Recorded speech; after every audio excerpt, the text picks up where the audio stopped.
And welcome to the show, you beautiful bastards. Today we are discussing Blade Runner, the 1982 cyberpunk classic from Ridley Scott, and I am joined here by not Michael Cera himself, the Gourd King. How are you doing, man? I'm doing as well as anyone who has just watched Madam Web can be. Oh, is it like great? It's uh it's everything you've heard and less. I don't know if it's out in England just now, though, but I'll get the comments up anyway. See if, Cool. yeah, obviously they'll let us know soon. And yeah, thanks for joining us, everyone. Hello, Nadia. Hello, Donny Bates. And anyone advanced who joins us later, thank you. If you can't join us but are willing to make the rewatch, that's fine. As long as you leave a like and subscribe if you haven't already. And please grant the same courtesy to the God King if you haven't already as well. That's so. Yeah, what the heck? Come on, people. You know? So yeah, Blade Runner. Definitely a film. You know what? Before I go on, I'll let you explain how you first came by Blade Runner, and how you came into knowledge with it. Anyway. All right, sure. Let's see. I first started to really hear a lot about Blade Runner probably in my late teens, early 20s, and probably around my mid 20s is when I watched it the first time. And I had a bunch of okay, so if you're unfamiliar with Rotten Tomatoes when it wasn't so terrible, there used to be actually a pretty cool social media feature on it, and I met a lot of people there, and we would share reviews and stuff like that. It was a lot of fun, and Blade Runner was a popular movie among them, and I saw it because of them. I honestly didn't care for it that much the first time, Same. um, I and I came back to it, I wanna say about a year or 2 before 2049 released because I saw the 2049 trailer, thought that looked pretty cool, and, I think the first time I watched the original cut, and then the second time I watched the final cut and really enjoyed it a lot, and then, in 2017, I saw a double feature screening of at the IMAX of the final cut in 2049 back to back, and completely fell in love. Like as much as I enjoyed 2049 in the theater, I enjoyed the final cut even more. And I've probably watched Blade Runner like 50 times over the last 6 years. it's it's become Yeah. one of my top three favorite films. Yeah, I can't. I cannot disagree. Yeah, because just like you, I came about. I'd heard it plenty of times as a kid. I used to have like PlayStation magazines, and they would recommend it. And it was just about the time no, not Blu-rays, DVDs were starting to come out as well. And the director's cut was just starting to come out, and it was banging on how great it was. And I thought, oh, I need to check it out. And it wasn't until years later when I got the old VHS from a charity shop for £1 that I first started to watch it, and it was the original theatrical cut with the very bad voiceover. Hmm. Yeah, and I was not keen on it. I really didn't. I didn't get what all the fuss was, and then years later, I catch the final cut on TV one night when I come home drunk. I thought, all right, I'm going to give this final cut a go, see if it is better.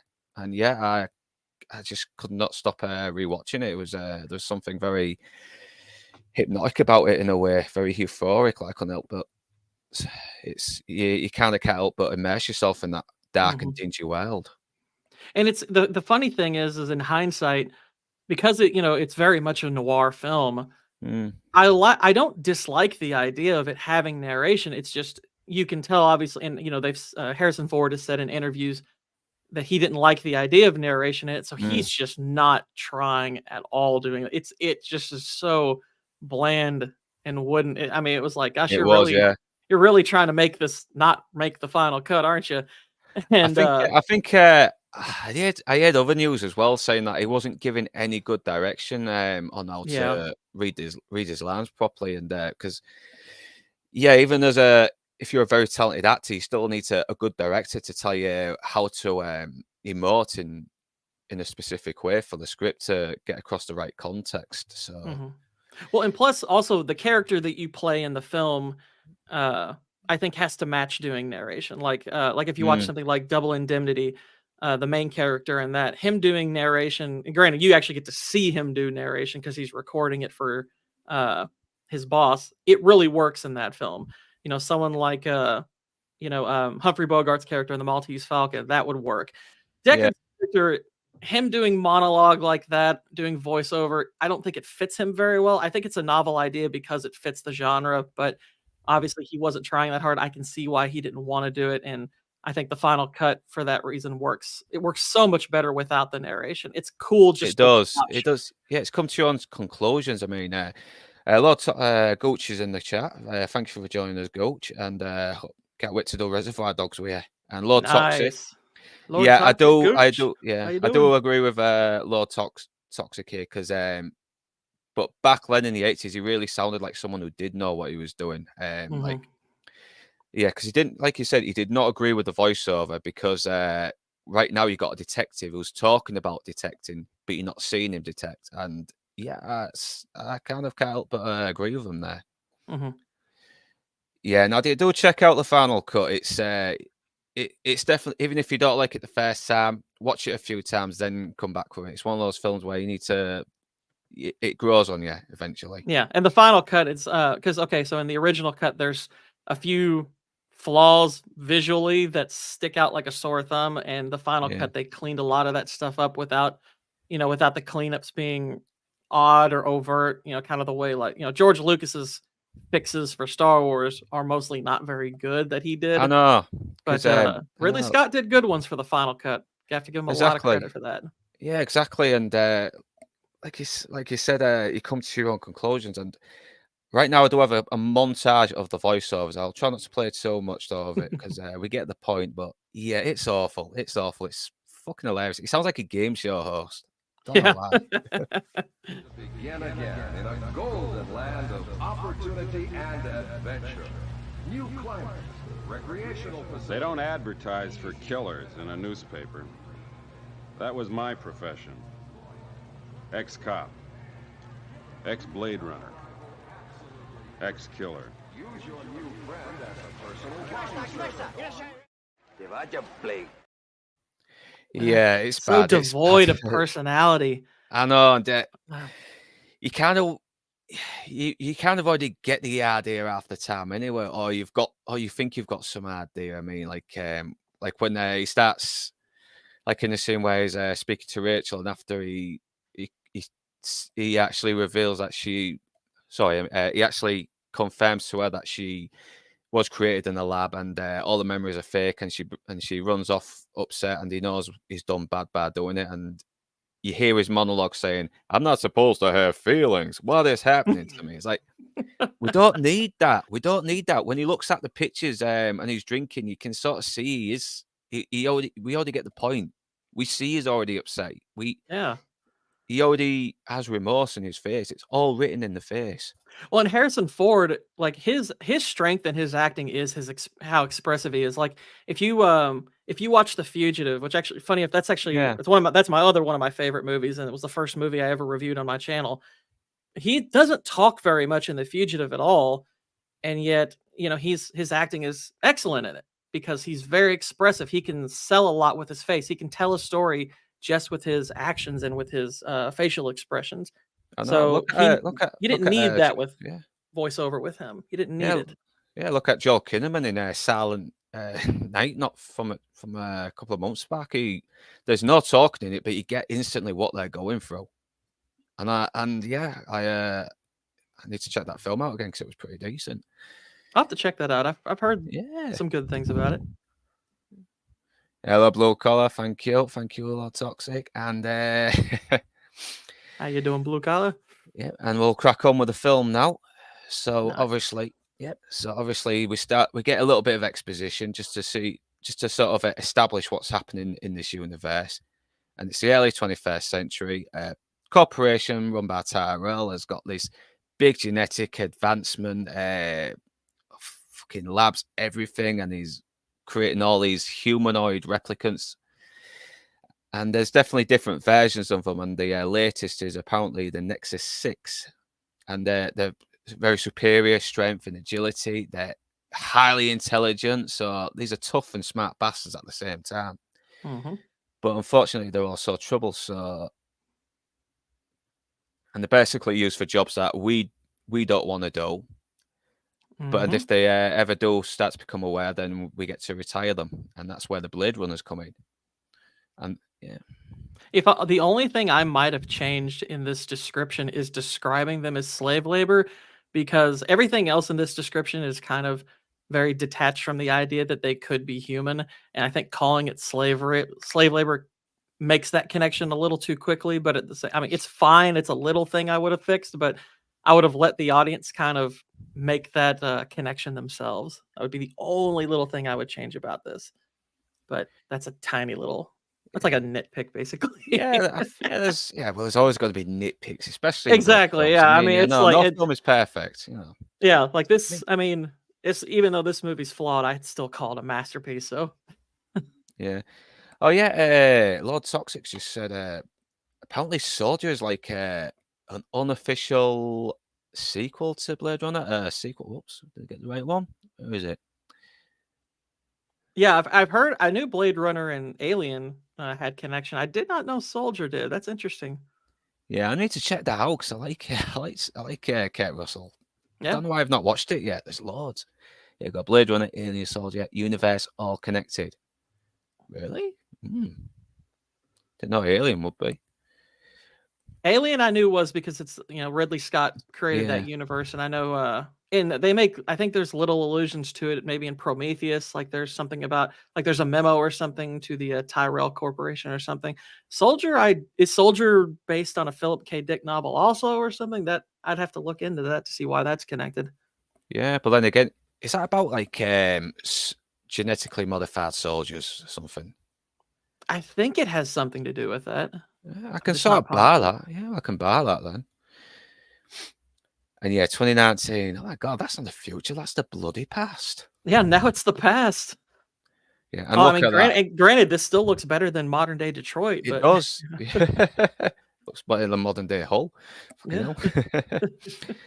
So yeah, and you can tell this is LA because I'm guessing this is like overhead, but they've inserted all these like really horrible and grimy industrial bloody whatever it is, it's polluting the fucking world a little bit, and it's Yeah. making LA even more uninhabitable.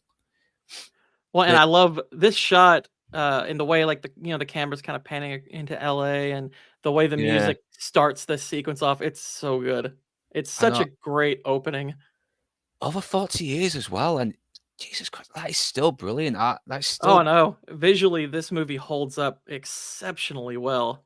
yeah, and Evangelist, is it Vangelis? Vangelis, yeah, Vangelis, yeah. yeah. You say Vangelis, I say Vangelis. Let's get on with the stream. But God, man, and you get the fucking score really helps you suck you in as well into this world, and once again, it's very euphoric. It's exactly why I like Heat as well. It just gets you in this sort of like dream. hmm It's almost dreamlike. Yeah, Then you get yeah. to the It's tower. it like Yeah. the way that music. It's almost like the way the music starts and getting you into this world. It's like it's pulling back this. It's like it pulls back the curtain. It's just pulling you into it. The way it's panning, over the city, and it's just really taking you in, and it's like, Yeah. it's bleak and beautiful at the same time. It's a I fascinating know. start to a Yeah, film. it's definitely made me love the whole noirish cyberpunk world a bit more, like Mhm. the aesthetic of it, I should say. And we've got the Tyrell Company right now, and it looks like a period, doesn't it? Like the emperors of old, the pharaohs of Yeah. old. And then you see the eye, and I'm guessing this is what's the name of the character? Let me get his name up. Oh, Are he's you in talking Tango. about, Roy Batty? Could be Roy Batty, yeah. Let's I have a look. think I wanna say this is the eye of Roy Batty because it looks like his blue eye, but, I know, I forgot the character. He's with Roy Batty. He was in Tango and Cash as well. Let me. Where is the bastard? are you talking about the guy They've who got plays him? Leon. That's it. I don't know if it's the eye Leon. of Oh, Leon okay. and he's being transported there because and we're still wondering what the fuck is going on at the moment. We see the Mhm. sign. It's almost like Big Brother's watching a little bit as well. A little bit of a nod to 1984. And once again, we know it's a fucking model, but it looks so Oh, great. it's so good. And we even get a little shot with the window, and we come to Holden, who's basically a Blade Runner, and we don't know yet what's happening there. Is he does he own the place? Is he just a worker there for now? And Okay, apparently I this is actually just looked it up. Okay, so the eye, it doesn't specify which character it's supposed to be, but it's actually the eye of Holden here. Mm. Oh, It's like, so he's that's looking interesting. over. Okay, yeah, Mhm. okay, that makes a bit more Yeah, sense now. that's interesting. And apparently, this actor actually, whenever characters were auditioning, he would play the Deckard character in the auditioning processes. That is true. Yeah. Yeah, And he wasn't originally supposed to be in the movie, but he did so good in the ratings, they're like, "Yeah, let's give him a role." And I always liked him in it. It's like it's a short part, but yeah, he does it he's real really well, good in doesn't it. he? Yeah. Yeah, he's got this sort of like coolness to him as well. And I don't know if he's ever been in other great films and played some great parts, but Yeah, I'm a and little surprised we didn't see more of him because he's good in this. I like him. yeah, is it Brian James? Brion James. He's a very underrated actor, and he was constantly in a lot of films from the 80s and 90s, mostly playing mean bastards. But he very sadly passed away at a very young age. Don't Yeah. know when, but yeah, very sad loss. Mhm. And then we see the Voight Camp test, and once again, we're wondering what's this all about? Why have they got the eyes? Are they? And I'm guessing this is to check their blood pressure as well, because even though the replicants, they still bleed. So, and it's obviously just to check the stress levels, everything. Yeah, And I it mean, gives, yeah, it's checking, it's checking like pupil dilation, it's checking, probably your heart rate. And so it's going over all these little details, all these physical qualities that, make someone human, so to speak. But yeah, I know, it's a creepy little test they got. It's kind of an advanced Turing test, I guess. I know. And yeah, he's obviously got asking a lot of questions, and you're wondering why they're asking these questions. And he looks nervous as well. You know, there's something off about him straight away. It's like, well, what's a turtle? I mean, what are these questions for? It's like he's giving something away, and you know, And he's not to be this also trusted. starts because if you notice with each of the replicants, there's kind of a childlike quality to each one of them, Yeah, which fits because they're obviously very young. They don't have a lot of life experience. And especially emotionally as well. That's why they seem to yeah. act out a bit more, because they haven't Hmm. spent a lot of time to mature emotionally. So Yeah, so which like the way which he almost talks like he's kind of almost kind of shy, kind of shifty, like it's a great brief performance by him, uh, just playing that up and, a not fully developed mind almost, and yet one that's capable of some pretty terrifying stuff too. Yeah, I mean, I think it also sort of makes sense as well to Roy Batty why he's killing people.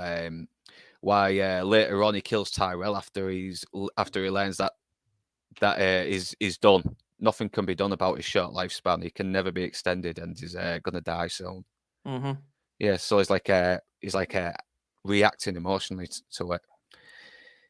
And yeah, he's obviously asking this question where the tortoise is suffering. He's like he's baking in the sun, and you're not helping. And he's almost. Uh, it looks like a vein in his head is about to pop. He's about to blow a microchip in his head, isn't he? Yeah, yeah, he's just more and more getting agitated with these questions 'cause I they're a know. bit suggestive in nature, which is probably, part of the point is to push you a little bit emotionally, see how you react, and Mm. he's like, "It's on its back, but you're not helping." He's like, "What do you mean I'm not helping?" Yeah. Yeah. It's Yeah, no, even though he doesn't know what a tortoise is, he sort of looks like he's getting upset that a creature is suffering, and he's helpless to do it. Mhm. But and obviously he calms him down here. It looks like he is trying to reassure him, but and he tries. And yeah, as soon as he mentions the mother is like, okay, the game's done. I'm gonna kill this guy. So that's a powerful gun, like, shoots up through the Yeah, fucking. table I into know. him, and he pops him in the back, and, Yeah. if I heard correctly, it paralyzes him, Yeah, and it then you does get because there's a deleted scenes, isn't they? well, I think Where no, yeah, I think they they full on mention it. say Yeah, that he yeah, said they he can mention it in the breathe if, office. Yeah. yeah, he says, like, he can breathe, with the help of a machine or something like that, yeah. But yeah, I know there is a deleted scene where Deckard actually visits him, but they still make mention of it otherwise. Yeah. Thank you, George the Giant Slayer. Oh, glad you could join us. Feel free to guest on my stream. I'll send you a message on X. What's going on, George? Yeah. Jacob Ironside, thank you for joining us. Everyone, thank you for joining us. It's a great pleasure. Hostman was on with me Tuesday. Yeah. I'll try and watch that if I'm. That was I'm a usually fun on. stream. Yeah, because I'm usually on Outcast and then I'm on Losers Lounge, so I might have to catch the rewatch.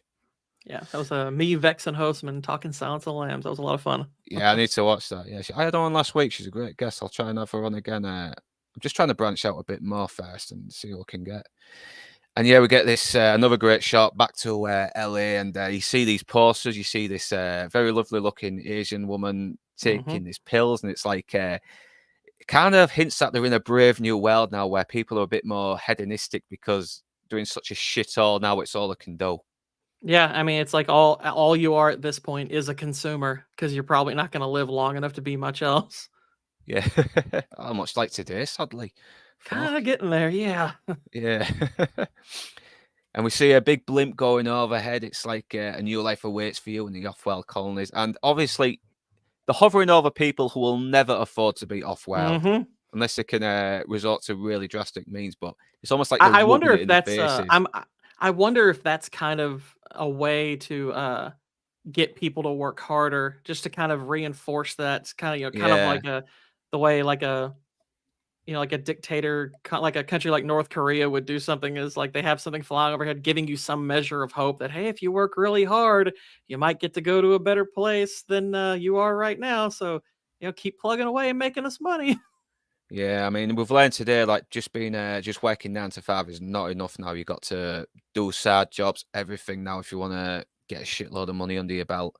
But even the government are trying to get a cap on that by taxing you to fucking oblivion.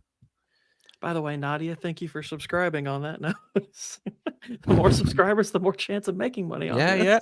Keep subscribing. That's why I get my guests on as well. It's not just to help me make my show look fucking good, but also to help them out for any of my subscribers who haven't heard you just yet.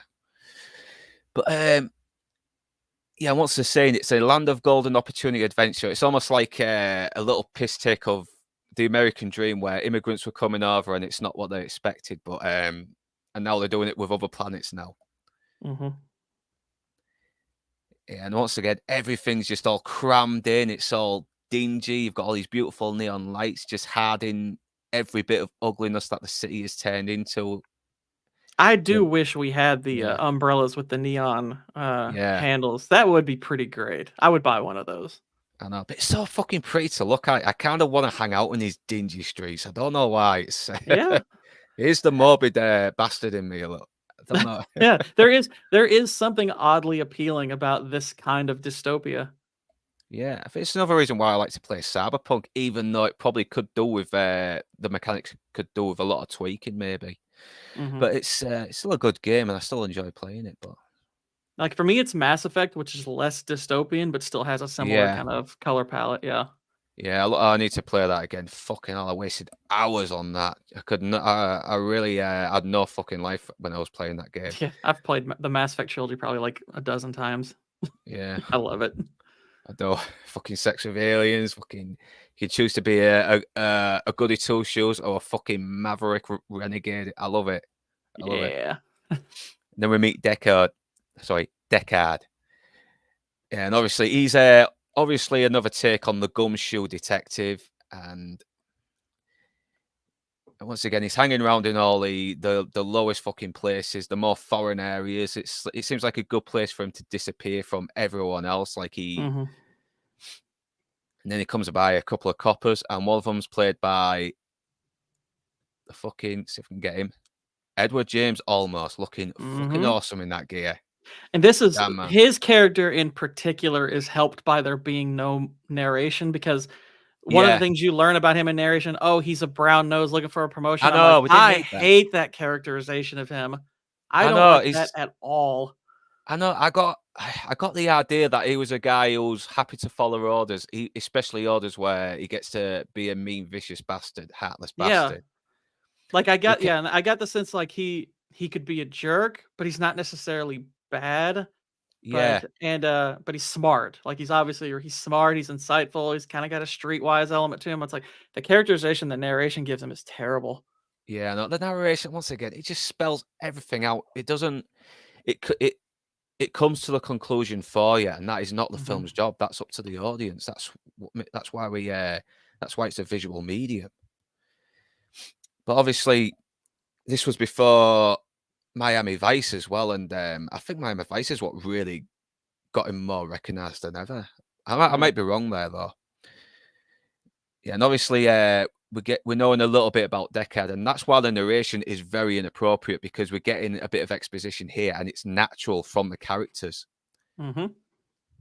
Because he's specifically there because he's a former Blade Runner, and so you're like, okay, you don't necessarily know what a Blade Runner is, other than okay, yeah, they hunt replicants. We learned that in the very beginning, but it's like, okay, well, what's that mean? It's like it's giving you just little bits Mm. that you don't need the narration for. Yeah, bit of Narration's useless. information. I know, a bit of information to intrigue you. Mhm. So, and obviously he's like, he's really evasive about it. He's not like, listen, I'm not bothered. Whatever you got to do, fuck off, leave me alone. As soon as he mentions Captain Bryant, then Deckard's like, right, for fuck's sake, I'll come. Which at first, what I like there is when he decides to go because of Bryant, that it gives you that question of, is he going because Bryant's a friend, or is he going because Bryant has power over him? Which, of course, you'll learn here in a sec that it's the latter. Exactly. And once again, this is still brilliant to look at. And once again, I was watching the narration, and once again, he mentions the brown nose bit that you said earlier, and it really fucking ruins this bit as well because it's not allowing you to soak up the atmosphere, this whole world that they've built. Mhm. No. So when you lose the narration, you get that really fucking dreamy music with those beautiful visuals, and yeah, it just makes you admire it more. You can tell it's models, but who gives a fuck? It's more real than the fucking CGI jobs. Yeah, I mean it's phenomenal I model know. work. It's so good. Yeah, if you had to choose between fake looking models and fake looking CGI, fake looking models will always win because it's actually there. Yeah, it's far easier to suspend your disbelief because like the fake CGI is always gonna age. It is always gonna age unless if you use it minimalistically, fine, no big deal. Exactly. But in something like this, you can easily suspend your disbelief and kind of the way you would when you're playing with toys. And then we come to this police station, and I don't know if this was like an old abandoned place they started using as a police station, but I want to then we say come in the to special features they tell you what this place is. I'm trying to remember what it was. Maybe a post office or something. But yeah, it's yeah, an interesting location. and then we come Captain Bryant, played by Emmett Walsh. That's his name. Always Yep. playing arseholes, this guy as well. He's kind of got that arsehole face, and he seems to enjoy playing them. So The only time I didn't see him play one of those is he actually he plays a doctor in A Time to Kill, and oh crap! I need to he gets watch that. he plays like a witness for the defense, and he gets taken down, like on the stand a little bit. It basically turns out to be a pretty bad witness because of his past. So, but he plays a much more meek character that you kind of feel sorry for in that one. But yeah, normally he's a jerk. He's a bit of a jackass. Yeah. Yeah, God, Harrison Ford looks fucking cool here. I mean, he's hardened. You can tell he's not keen on ever speaking to another person again. He's obviously done the job way too long. It's kind of killed his spirit, everything that was good within him. Again, he's great with being expressive. I know. And Emmett Walsh as well. Look at him. He looks like a guy who's been in that office for fucking days and not bathed and he's had like a fucking bad diet of cigarettes and coffee and probably a little bit of whiskey, everything. And yeah, and I love the little look like little apex on his shirt, shoulder boards maybe. It looks futuristic, but at the same time, it doesn't look too in your face as well. Like he's been wearing those clothes for the same past few days. And yeah, he's calling. I got 4 skin jobs. I need you to do this fucking job. And once again, the voiceover gives I it hated away. I hated the narration there because like they're Yeah. telling you, oh, well, that's. I mean, it's a little funny because he says the N-word and everything. He's like, oh, that's what they used to call He's the kind of person Yeah. that back in the day would have called black people the N-word, and I'm like, yeah, we get it. It's like you don't need to tell us that. We I know, kind of we got get it. it. We get, yeah. Was it Donny Bass says, okay, so we can get yourself. Harrison Ford had a huge influence on my wardrobe as a kid. Yeah, Heck yeah, he yeah. was some fucking great gear, man. He did. Heck, even in a movie like Star Wars, he got to wear clothes that looked pretty cool. Yeah, I know. He had the fucking waistcoat with a white shirt. Yeah, it was the Mhm. bollocks. So good that even Lando nicked his clothes hours after fucking freezing him in carbonite. Yep, and he's talking about the replicants, and obviously they've escaped. They've jumped off shuttle. They've killed fucking people, everything, and we need you right now. And I love the way So, he's yeah. like Deckard, like Yeah. because Deckard, you can tell hates this guy's guts. He did. He's probably had him there. He's probably ordered him to do a lot of shit he's not fucking proud of, and yeah, and this guy's a fucking arsehole as well because he's obviously trying to cover for a company, and was worried that it's going to embarrass them. So he doesn't care about human decency as long as it makes his job look competent. Yeah, basically. I agree, Lord Toxic. Yeah, that's kind of what's fascinating about Blade Runners is they're assassins. They're like street level assassins that Yeah, you know, yeah. Except like they got they operate like cops, but they're just shoot to kill. It's always yeah, shoot to kill for yeah. them. The only difference between them and the actual fucking murderers is they have a badge. I like that. Yeah, like people abusing their authority for fucking corporations instead of serving the people they're supposed to protect. I like that. I like that idea. Yeah, and it does add the dystopian a little bit more as well. Like this, the whole world is that the whole government's even more corrupt than usual, and even the people that's supposed to be serving the public are more for the government instead of us. Yeah. And obviously, he's trying to fucking brush him off, saying, "Listen, fuck off. I don't care about your cause. I don't care if it makes you look bad. Give it to Holden." It's like, yeah, and we found out that Holden's all fucked up. He can't breathe. He's in a machine now, keeping him alive. And then we get Gaff's little obsession with origami. And it does add a lot of layers as well without spelling everything out. They make it appear like a little minor thing he does that has nothing to do with like the every story. little But piece, you're yeah, like, what does he mean by this? What does he mean? It's like is he calling him a chicken and stuff, which he probably is. I mean, then yeah. we got other ones later on. But yeah, it's like he's just. Plus, it's pretty impressive for origami to do it that fast and with those small little pieces of paper. Yeah, and Deckard's really trying to get the fuck out. He just, like you said, he hates this guy. He hates being in the same room as him. The fact he's had to be in his presence once again it makes him sick to his stomach. So as he's about to walk out, Brian has him by the balls. He's like, "You're not cops, you're little people." And I'm wondering what he means by that. Does he have like stuff on him from the past he can blackmail him with? Does he? I think he full on means that, hey, we can take you out if we want to. If Yeah. you're doing, it's like you're basically you're ours. It's like you belong to us. So Yeah. Hello, Fandad Menace. and plus, I mean, you got to think if you're hunting people down, you've probably got some enemies out there of some form or fashion. Yeah, I keep thinking of Red Dead Redemption, where you're John Marston, you're doing the government's job. As soon as you fucking try and, as soon as you're back with your family, they send the fucking army to kill you.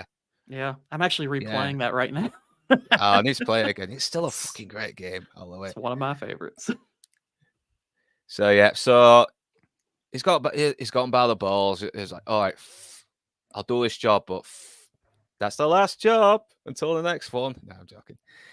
And I like this part's interesting because I remember the first couple of times I watched this, I was curious why, he was having to give him this information if he already has spent a good part of his life hunting down replicants. And obviously it's because, this is probably a generation of them that is very different from the ones he's hunted down because they implemented like the 4-year lifespan on the Nexus 6.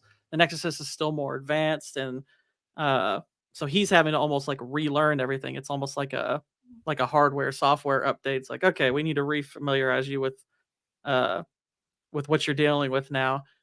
But I always, because this is a scene that I first thought was really odd, but then thinking about the various models, and they don't necessarily tell you how long he's been away from the job, but it's like, okay, he's probably been away for, I would guess, a couple of generations of these replicants.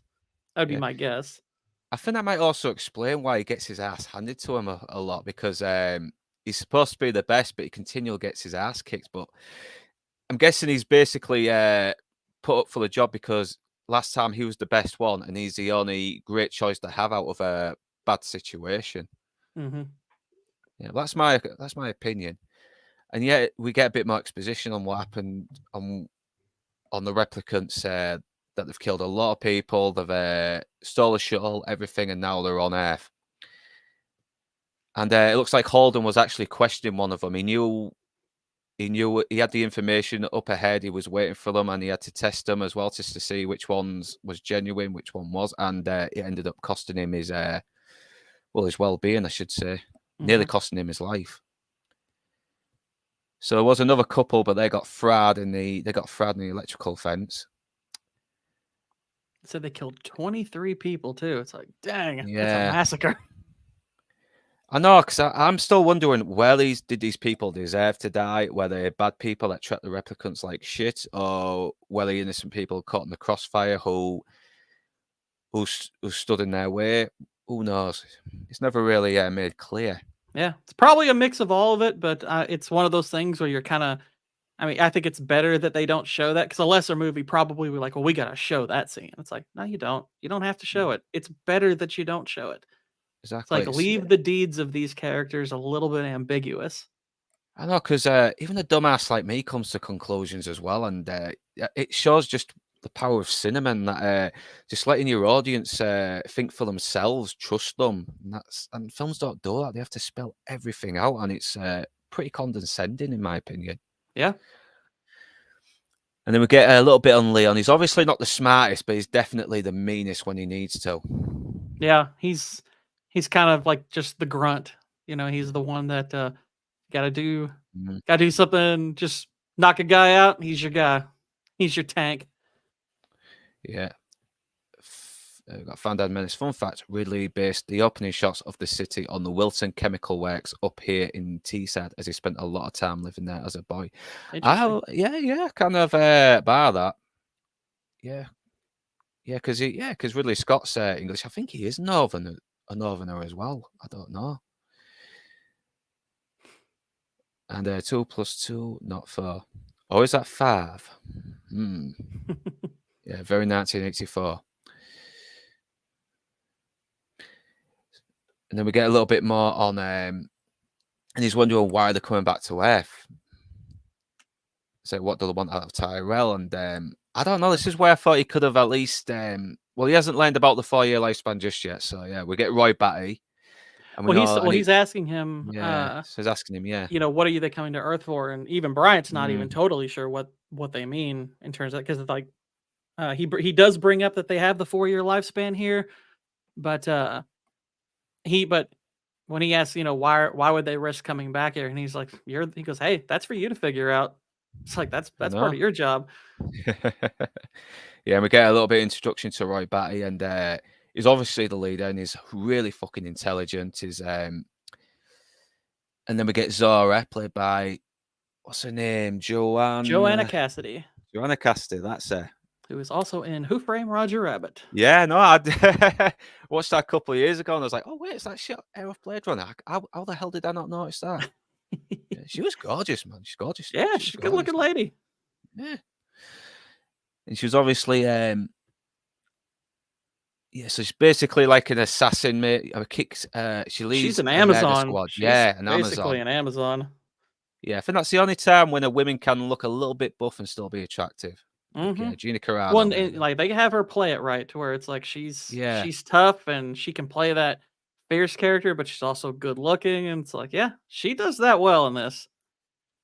Yeah. If they made a Wonder Woman back in the 80s, I think she would have played the part real fucking well. Yeah, she would have been a good choice.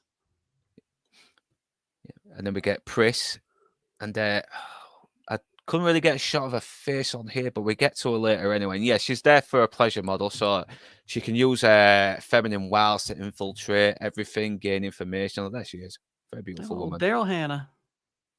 Yeah, standard Which item for military clubs, her not college. incept date would have been yesterday, February 14th. She's a Valentine's Day child. Yeah, that's a nice little detail. That I think that was deliberate as well. Yeah, I would guess so. Pleasure model, we're at Valentine's Day. Yeah, I would think so. Yeah. I can almost imagine the advertising for it. This Valentine's Day, treat yourself to a pleasure model. 1980s Daryl Hannah, count me in. I imagine her replicant personality is way better than her real one. Yeah, she is a very underrated actress, though. I mean, because she could be real sweet and innocent in Splash, yet she could be really calculating in this, and she can be really vicious in Kill Bill. So I'll give her credit. She's got some range that I don't think Yeah. most people have noticed. Yeah, she's a bit kooky, but yeah, she's not a bad actress. Yeah, I think I saw an interview with Kill Bill, and she looks a little bit fucking wasted. So I don't know, but but then that's when we found out that they start to develop emotions as the years go on, and so they put a fail-safe device in to stop them from doing that, because if they feel emotions, they're going to start questioning everything, and it's not good for business. We need to keep them obedient. Mm-hmm. So they fucked up there. They should have put a 3-year lifespan. I don't know. But now, it's like a presidential term. Yeah, not only that, they need to test out a Voight-Kampff machine on at Tyrell's corporation, and but that's basically what he's told, and we know it's for another reason, especially by Tyrell, who's a sneaky fucker. Well, that's kind of the interesting thing about this scene is, there's several ways because it's I think one of the big questions of this movie is why is he sent here?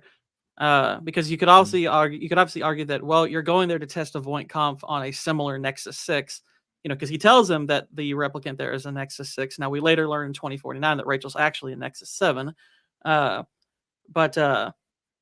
the idea you're supposed to get is, well, he's supposed to go there and test her so he can learn how to test other Nexus 6s. But because of the big question at the end of whether or not Deckard is or isn't a replicant, you're wondering, well, was he sent there to fall in love with Rachel? What were there other motives behind this? I know a lot of people don't like the additional questions that 2049 adds to this, but I don't know. I actually kind of think they're interesting. But yeah, I do like 2049. I think it kind of just spoiled his Deckard replicant kind of theory a little bit. I don't think it really did that much because we don't necessarily. I mean, even if they never tell you explicitly whether he is or isn't in either movie. I mean, granted, I don't think he is. I think this movie is far less effective if he's a replicant.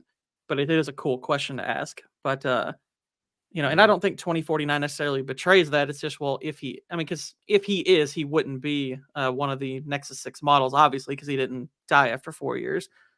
But yeah, so is it only the Nexus 6 models that live after die after 4 years? I'm pretty sure that's the implication, because otherwise, him telling Deckard that really wouldn't make a lot of sense, because if he's already hunted replicants in the past, then he would know that unless it wasn't already implemented. Yeah, and once again, it also adds another theory as to why he gets beaten up a little bit more easier as well. Because they are more superior, aren't they? And he's a more inferior model. That's if he is a replicant. Yeah. So after Tyrell, and once again, the visuals are fucking amazing. God, you can just hang them on your wall and look at them for hours.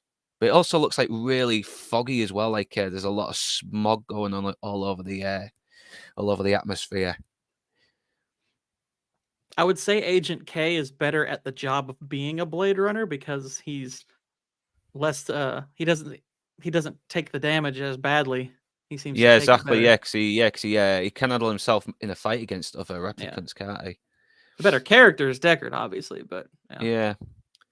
But Ryan Gosling, he does fucking hold his own, though. I will say that. Oh yeah. I really like him in it. I don't think Deckard is a replicant.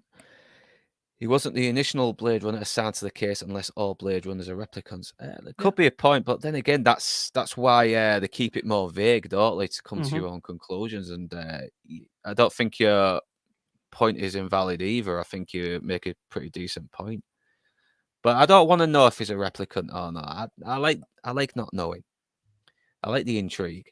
Yeah, and I agree with you, Don. I don't think he is either, but I like the ambiguity of it. Yeah. I want this fucking pad. I do. Oh, I do too. I was Look thinking at that. it, I was man. thinking that when I was watching this again this morning. I was like, this would be my movie room. I'd have the No. screen kind of at the side what you're viewing now, and I would shut the shutters back there and just watch whatever. Yeah, it almost look like an old Greek, maybe it looks like a temple, maybe around the Greeks or ancient Egypt, something Hmm. like that. Maybe a little mix because Tyrell probably does see himself as a fucking pharaoh in a way, like or god or whatever.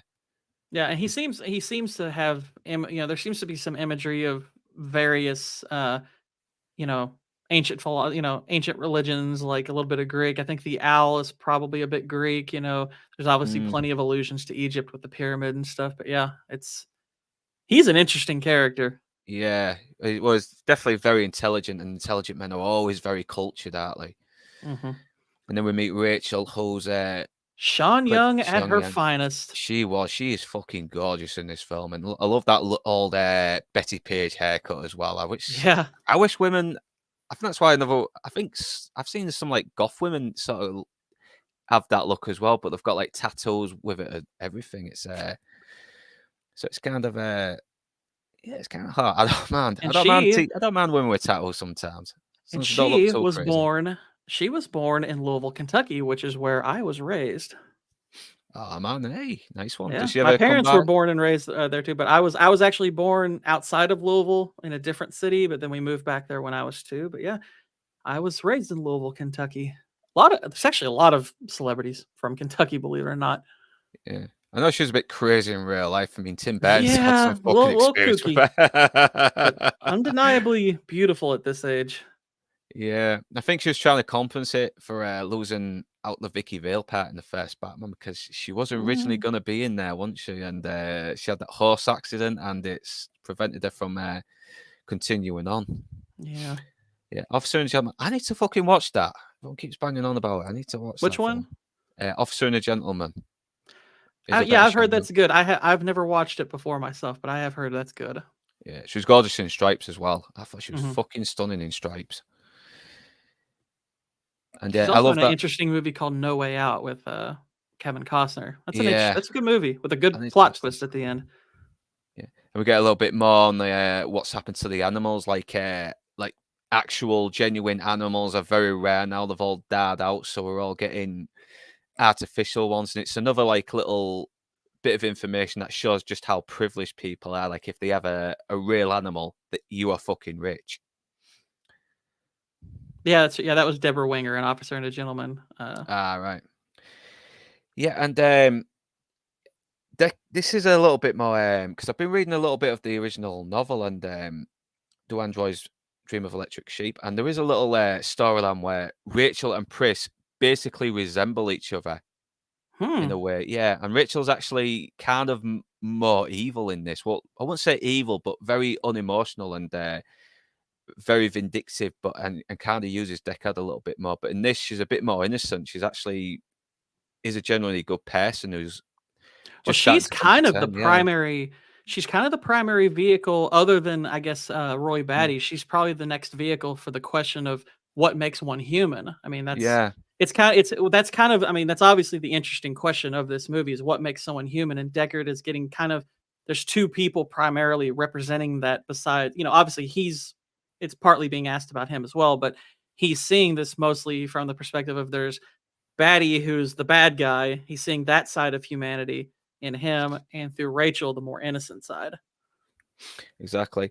And in the original book, he was married and he was basically just doing the blade running job just to save up money so he can get an actual genuine lamb to help his wife's depression. But I'm glad they moved that removed that in the movie because it makes him a little bit more broken and cynical and more of a depressed kind of character.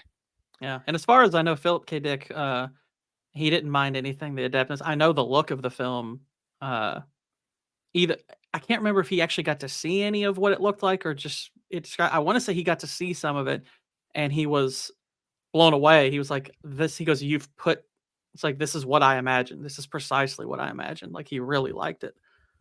Yeah. I don't know if he got to see the final picture or not. I don't know when he passed, but I know at least that much. He was impressed with the design. And obviously he's a little bit apathetic towards replicants. He just sees them like another machine. They're either a benefit or a hazard.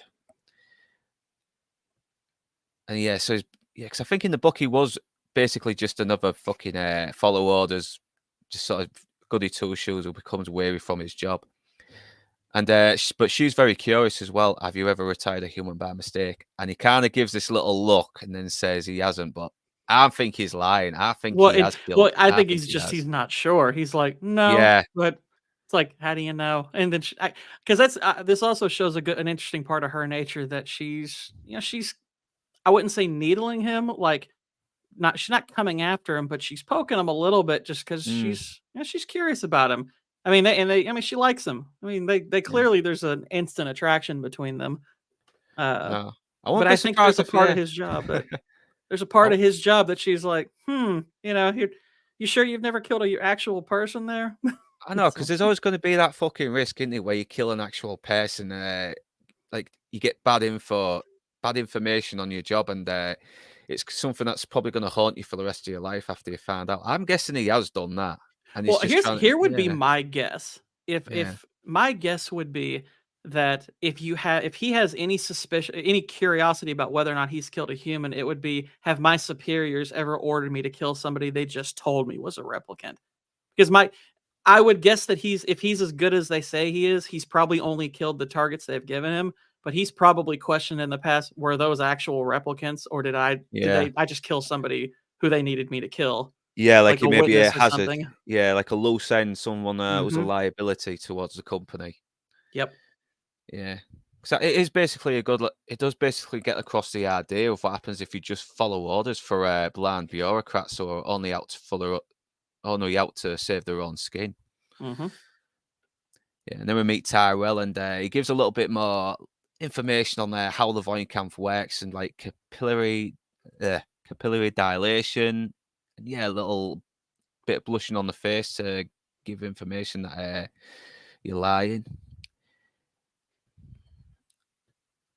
And Yeah, he wants to I always see, like this actor because I know he shows yeah, up in he's in The Shining. He's great in that. Joe yeah, Turkel, I think is his he's name. got a good sliminess as well, but there's a charm to him also. Hmm. Like he's like you can't help but hang on to his every word when he talks, but at the same time, there's something off about him. Like you shouldn't really trust him, Yeah.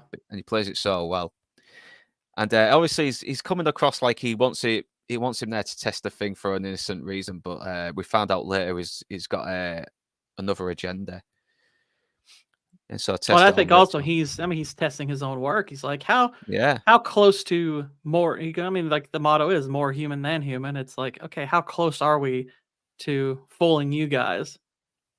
Because and that would be yeah, that would I mean, if we had actual technology like this, that would be a fear that a lot of people probably would have. Is eventually, are you going to create replicants that are so like us that we won't be able to tell the difference? That would be a real, because that's how technology tends to progress. Is we don't. It's like we worry about the danger, but we don't let it stop us. Unfortunately. yeah. No, that's what happens with these big companies. They don't care what happens to the little guy. Hmm. Obviously, they're testing out, and yeah, back in the days when you could smoke indoors. I don't know if you can in Kentucky, but Oh no, yeah, mm, we're not like that. I mean, granted, I don't smoke, so it doesn't affect me, but we don't do it mm, here either. yeah, I don't know that's anywhere that that's you can smoke indoors anymore. yeah. I think it's a stupid fucking law. People want to smoke in fucking pubs or bars. That's up to them. I mean, go on. People work fucking hours during the day. They need a break. Yeah, she looks good when she smokes, even though she probably tongue will taste like fucking an ashtray. And it's I've like, even though it's experienced, like yeah. I'm not a fan of smoking, I don't deny that at least cinematically, there's an Mm. aesthetic to it that really works, and this is a Oh great yeah, demonstration of it. yeah. Smoking Because looks it fucking cool. veils the person in smoke really cool. There's a good sound to it. Yeah. Okay. So yeah, now he's about to test it. He's asking all these crazy questions like calfskin wallet, and yeah, I'm guessing that's illegal as well because it counts as some animal abuse. Yeah, that's kind of the interesting thing about there's several of these questions actually do a little bit of world building for you. Yeah. Yeah, like I said, a bit of exposition that, and it doesn't spell it out as well. It just, yeah. Is this testing whether I'm replicant or just being And of right? course, Well, this is can it be also where you both? get the Can it be this is where you get both? the first this is where also you get the first glow of the eyes. Yeah, you get the glow, and it's like a little trick they used with the lenses, wasn't it? Well, the Yeah. lights. And it's such a cool little effect. I mean, it really looks cool. I like it. Yeah, and he's happy. He's happy with what the results are. What the Yeah, he's results listening are. because she's kind they're back and forth. She's showing like because I know that him smiling at Deckard right there is right. If she's like, "Are you asking? uh Is this testing if I'm a replicant or a lesbian, Mr. Deckard?" I And know. she's kind of getting a little snippy with him, and Yeah, so she's got a little, got a bit she's of a got a little sharp spunk tongue on to her, her. hasn't she? Yeah, Yeah. yeah. Sean Young's very underrated in this, though. I mean, I didn't notice it till like a few years ago in the scene where Deckard tells her that she is a replicant, but we'll get to that soon. And Well, one obviously, thing I like is that because one of the things about this movie's reputation is that Harrison Ford and Sean Young didn't get along. Ford yeah, thought she was just not ready for a role like this. But to his credit, like if you watch like the special features on the recent 4K, he does compliment her performance a lot. He goes, I actually think she had one of the harder jobs, and she did a really good job. And I was like, that's kind of him to say. I'm glad he said that because yeah, I know there were times where she was like, "Gosh, does he hate me or what?" Because I think that probably got her acting career off to a weird start because she was like, "Gosh, this is Harrison Ford. Does he hate me?" and yeah. I can argue that she does almost look a little doll-like as well. Like it's the way she looks as well, the way her makeup's on and everything, and I think that is intentional because you're wondering if this woman is a human or not, and it adds to that ambiguity. Mhm. And obviously, he tells her to have a look. He wants a little bit of privacy with Deckard because he's obviously very secretive. He doesn't want her to know just yet, and Deckard gets the idea straight away, even though the Voight camp took like 100 questions, he knows. And yeah, he's still wondering why did it take 100 questions when she's a replicant, and he comes to a conclusion straight away. It's like she doesn't know. That's Mhm. how. That's how she was able to react accordingly at the right timing. And But this would be another new feature, uh, which even separates her from the replicants he's hunting, is the fact that she was not born knowing, because she was given memories of a past. And he's like, "What?" He's like, "What?" He goes, "I don't get this. What are y'all trying to pull here?" yeah, And he's like, "You're giving them memories," which obviously they explore that concept a lot more in 2049. But this is how she's even different from the ones that he's hunting. It's like they are literally getting even more human, and he's just like, "This is like." I think this because if you watch the scene when he next encounters her, he's very uncomfortable being around her because he knows that she's a replicant. He knows she doesn't realize it, and it's because she's far more human than any replicant he's ever encountered. So it's like this is way out of my job description. I'm supposed to not no. feel anything for these things, and I'm like, gosh, I feel sorry for her. She's kind of been the only person who isn't giving him shit either. Is she's actually coming across him like a normal person. Like she's talking to him like another human being, and not just some guy who you want to get a fucking dirty job done. Mm-hmm. And yeah, Tyrell's just really just cold. Rachel probably has a little bit of affection for Tyrell, but he's just like, nah, you're just an experiment. You're nothing more to me than a fucking dishwasher. But he's a clever guy as well. He's always on the ball. And he knows how bad. He knows the hang-ups with the Nexus 6, so he's trying something else, isn't he, to maybe cause less fuck-ups. But as we know, he pays the price for his arrogance and Mm-hmm. ego. It's like as brilliant as your creation is, it's like I don't think you've thought through all of the implications of that creation. Yeah, like the ethics as well. It's like there's no kind of there's no empathy towards what his goals are. It's just Mm-hmm. pure ambition and with no feeling towards anyone else. Yeah. And obviously, as we're watching the videos with Leon just to find out what information he can, because that's basically what detective job is. I'm guessing just a load of fucking details you got to go over and hope you found something new. But Toxic knows a bit more about that because he's a PI, so he can establish. Well, and there, like the part that he's listening to is the address, and that's where he goes next. So it's just, it's a lot more effective than voiceover because it's like, okay, he's listening to this, he hears the address, he goes to the address. It's like, okay, that works. That's a good way to transition between one scene and the other and tell you what he's doing. That's the thing. When you see films set in LA, you think of the beaches, don't you, in Hollywood? But this could have been New York and still could have been the same because it's more in the ghettos, in it, and all the fucking rundown areas. Yeah. Then we go to the hotel room, and we had that really bad voiceover where he goes, there was plenty of clues. I had to look around. It's like, yeah, we know. We've fucking seen it. Once again, the origami. And what's that liquid stuff as well? I know this is where he found the scales, but what's the liquid? I'm guessing it's the kind, because, okay, so when you see, what's her name? The one that Joanna Cassidy's playing. Zora, yeah. Zora. When you see Zora, obviously she's got those scale things attached to her, which that's part of the reason I also don't like the voiceover, because the voiceover makes it sound like they're animal scales. They don't look like animal scales at all. They look like the things that are attached to her body. So I always took this before ever listening to the voiceover again. I thought, okay, so this is like whatever adhesive is likely attaching that to her, or whatever stuff's on her body with it. Yeah. Okay. Yeah. So yes, she has a lot of she has to have a lot of stuff, her body covered up to have it on, doesn't she? Mm-hmm. And the matchstick man. The matchstick man with with it's gender specific too. Yeah. Which is kind of a little indication. It's like, oh, what's leading you around now? Because he just met Rachel. Yeah. It's like, oh, so I hear you met a good-looking replicant. Yeah, and they found photos as well. And the voiceover is like, why would they have family photos? But if we lose that, we can probably come to our conclusions a little bit and say maybe they're starting to get emotions and they want to cherish every moment they have because they know they're about to die very soon. Mm-hmm. It's like leave something behind them as well when they go. And obviously Deckard uses it because he thinks he could probably get more information on them. And then we come to Roy Batty, who's... Is he clenching his fist because he's got some rage? He's coming close to his end. I mean, you got to think timeline-wise to this film.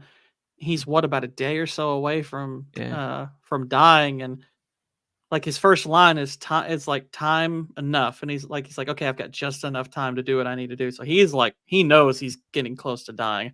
Yeah, because I know he does it again later at the end because he's seizing up, isn't she? So she's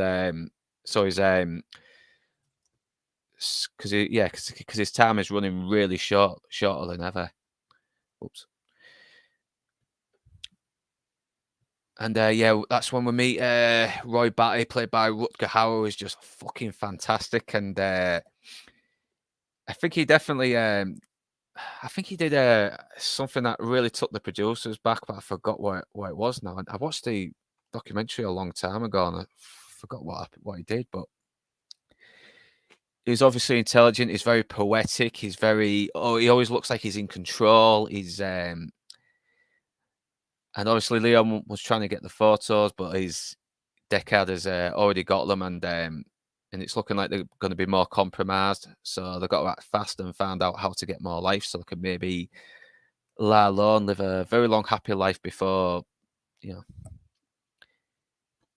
they come to this old dingy little place, and we see all these eyes, and we meet James Hong, the legend James Hong. Mm-hmm. Yeah, gotta love Man's in freaking everything. It's great. Probably creating green eyes for his bride. Yeah. And then Batty does quotes, kind of misquotes William Blake, but I remember the first time I heard that quote, and I was like, it has to be a poem. I have to look that up because that sounds really good. It's a William Blake poem, but he mildly misquotes it, but it still sounds great. It's like, that's awesome. I know. Look at him. He commands the screen. I mean, as soon as he walks into the fucking room, he owns it. I think he steals the fucking movie itself. He does. He really does, because because he's like I said, the primary theme of this movie about what makes one human mostly is playing out through him. And gosh, he's such a fantastic screen presence, and he brought the most personality into his role. Yeah, and I He did like how so much James for this movie. yeah, and James Hong's like thinking they're just other intruders, but then as soon as Leon puts his hand in the fucking is it like the nitrogen and shit? Because it's like that icy stuff, isn't it? Is it Yeah. nitrogen? I think it's yeah, it's something like that, yeah. Yeah, Like liquid nitrogen. yeah. Probably similar to the stuff that froze the T-1000 in Terminator 2. You're not here to get it, Mr. Batty. Yeah, I love James Hong. The guy is just always good. He's always very funny. He can play it straight, but yeah, he's still going. He's in his fucking 90s. Yeah. Top marks to the man. Gosh, and I can't I'd love to know how many movies that guy's done. Yeah. Yeah, and obviously they just want to find out where they can get longer life, but he doesn't know. All he does is eyes. He's just a small fish in a large pond. Mm-hmm. But he knows someone who could probably get him to Tyrell. He's gonna have his birthday soon too. It's a week from today. Is it? Oh, happy birthday, James Hong. You've He'll absolute be legend. 95. Yeah. Obviously, he lets them know that Oh there's a my guy gosh. called Sebastian. I asked, and he's been in 456 various Fucking hell. things. Films. He's 456 credits and 3 more coming. God, man. Love the guy. I love the Mhm. guy. Yeah. And he obviously lets him know that Sebastian might be the only lead they have to getting close to Tyrell. Mhm. Yeah, and this tunnel's been used a lot in a lot of movies. I think it was used in Terminator 1 as well, when right in the very last chase, just before Terminator steals the fucking gasoline fuel tanker. Mhm. Yeah, and obviously he's back in this. He's off to his fucking apartment, and it looks futuristic, but at the same time, it looks like a big shithole as well. Which Yeah. is perfect for him as well, because he's obviously a guy who doesn't like to spend too much time at home, and out of the corner has come Rachel, and yeah, she's like a fucking ninja here. She's like hiding in that shadow, and he didn't realize. Hiding there in a nice fur coat, and that goes up. I mean, it has that high collar in the back, and Yeah, he's like, oh, it's funny. It's like he's scared when she's first there, and then it's like, gosh, she's arguably more scared when he's like, okay, I know I'm not in danger, but you're the last person I wanted to talk to after what I learned. I know, 'Cause and he's like, I'm used to killing y'all, not I know. telling you the truth about what you are. Oh my gosh. And obviously, like Tyrell said, she's beginning to suspect, and he knows that she's going to start bothering him, and he wants her out as straight as he can. Mhm. Like, I think the idea is that when he asked her to step away, that's probably that I think she was like he said she was already starting to suspect. My guess is that made her more suspicious even. And and she's Yeah, like, no, no, no, look, I'm not a replicant. Here's a photo of me and my mother. You don't have to think this about me. He's like, yeah, about that. like you said, she's beginning to suspect, but she's trying to sort of she's kind of in a little bit of denial as well, isn't she? Mhm. Because she wants to believe that a life isn't a lie. Well, And in of all course, likelihood, that photo is probably all the evidence she has other than memory. yeah. Yeah, and I like how Deckard is a little bit cold towards her. He's like, yeah, well, all right, here's your memories. Tyrell told me everything about you. That's what's the memories in your head. You never told anyone that, and not even Tyrell. And Yeah. I mean, it because further confirms it, doesn't it?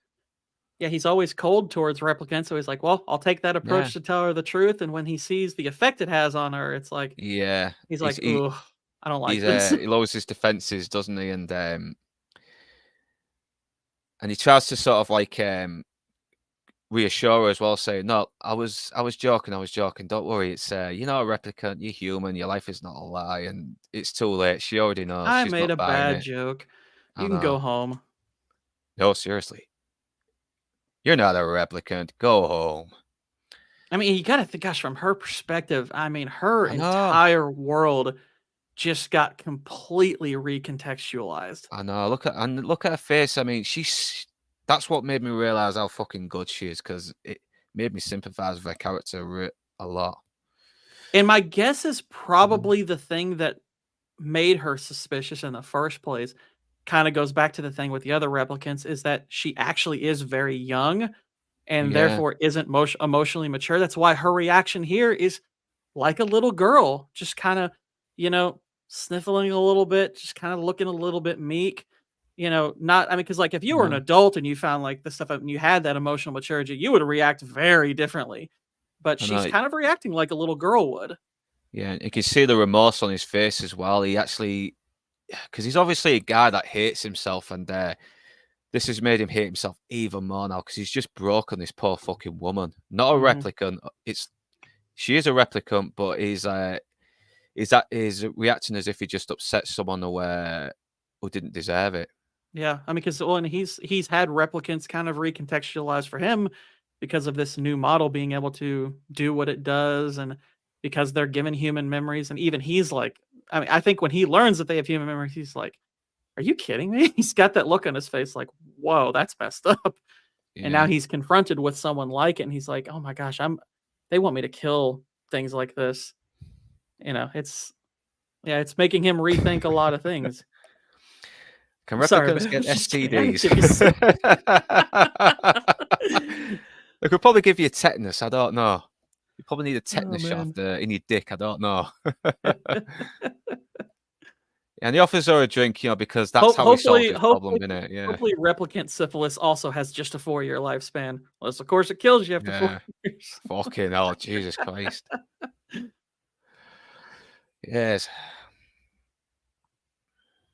Yeah, and he Yeah, starts to, and you can see he's starting to grow a little bit of empathy as well, and he's looking once again trying to look at the pictures, see if he can find more evidence. But so far, he's coming up with nothing. So he thinks, "Fuck it, hit the bottle. Why not?" So that's his and I love the basically his music answer to transition everything. here Yeah, too, yeah. from I like him being on the the deck and then moving over to Pris. That's a really beautiful musical transition right there. yeah. It's like a little synth saxophone, isn't it? Hmm. And she plays it so well as well because she's because we've seen a clip of her already, and she's used to infiltrate using her own sexual wilds, everything like that. Yeah, and Oh, yeah. she's like, this is very calculated stuff here. She Mm. like, I'm fairly certain she knows that he's coming this way, and this is all on purpose to get in, because she knows who she's looking for and everything. This is, because she plays it up like, okay, I'm gonna hide here, make it look like I'm poor and lowly and homeless, and then he'll come along. It's like she knows what she's doing here. Yeah. Then we come down to Sebastian. I think in the novel he was basically a character called Isidore. He's very similar, except Sebastian is smart. Like he creates genetic. He's like a genetic designer, but in the book he was like Pris's next door neighbor. He was kind of this dummy who did these low paying jobs and was kind of looked down upon by smarter people than him. Hmm. And he's played by William Sanderson. That's him from. He's in Deadwood as well. Yep, I like this actor. he's great in He is very Deadwood. good. Yeah, he's like this proper spineless character who's always trying to get on the winning side, no matter Hmm. if he has to betray someone he knows. He's a very funny character, Yeah. and he was in Batman the Animated Series as well. He played a very similar part. I think it was called Heart of Steel. Okay. He was like, yeah. So he's a very versatile actor. He's been on tons of like True Blood, everything. I don't know if he's still going. And He's a obviously, good he's an actor. easy target. Yeah, he's an easy target for her because she can play all innocent, and he can be like this little simp, better boy who's Yeah, I mean, shoot, yeah, she's way out of his league, so he's like, oh yeah. wow. He's a very soft, kind-hearted guy, Hmm.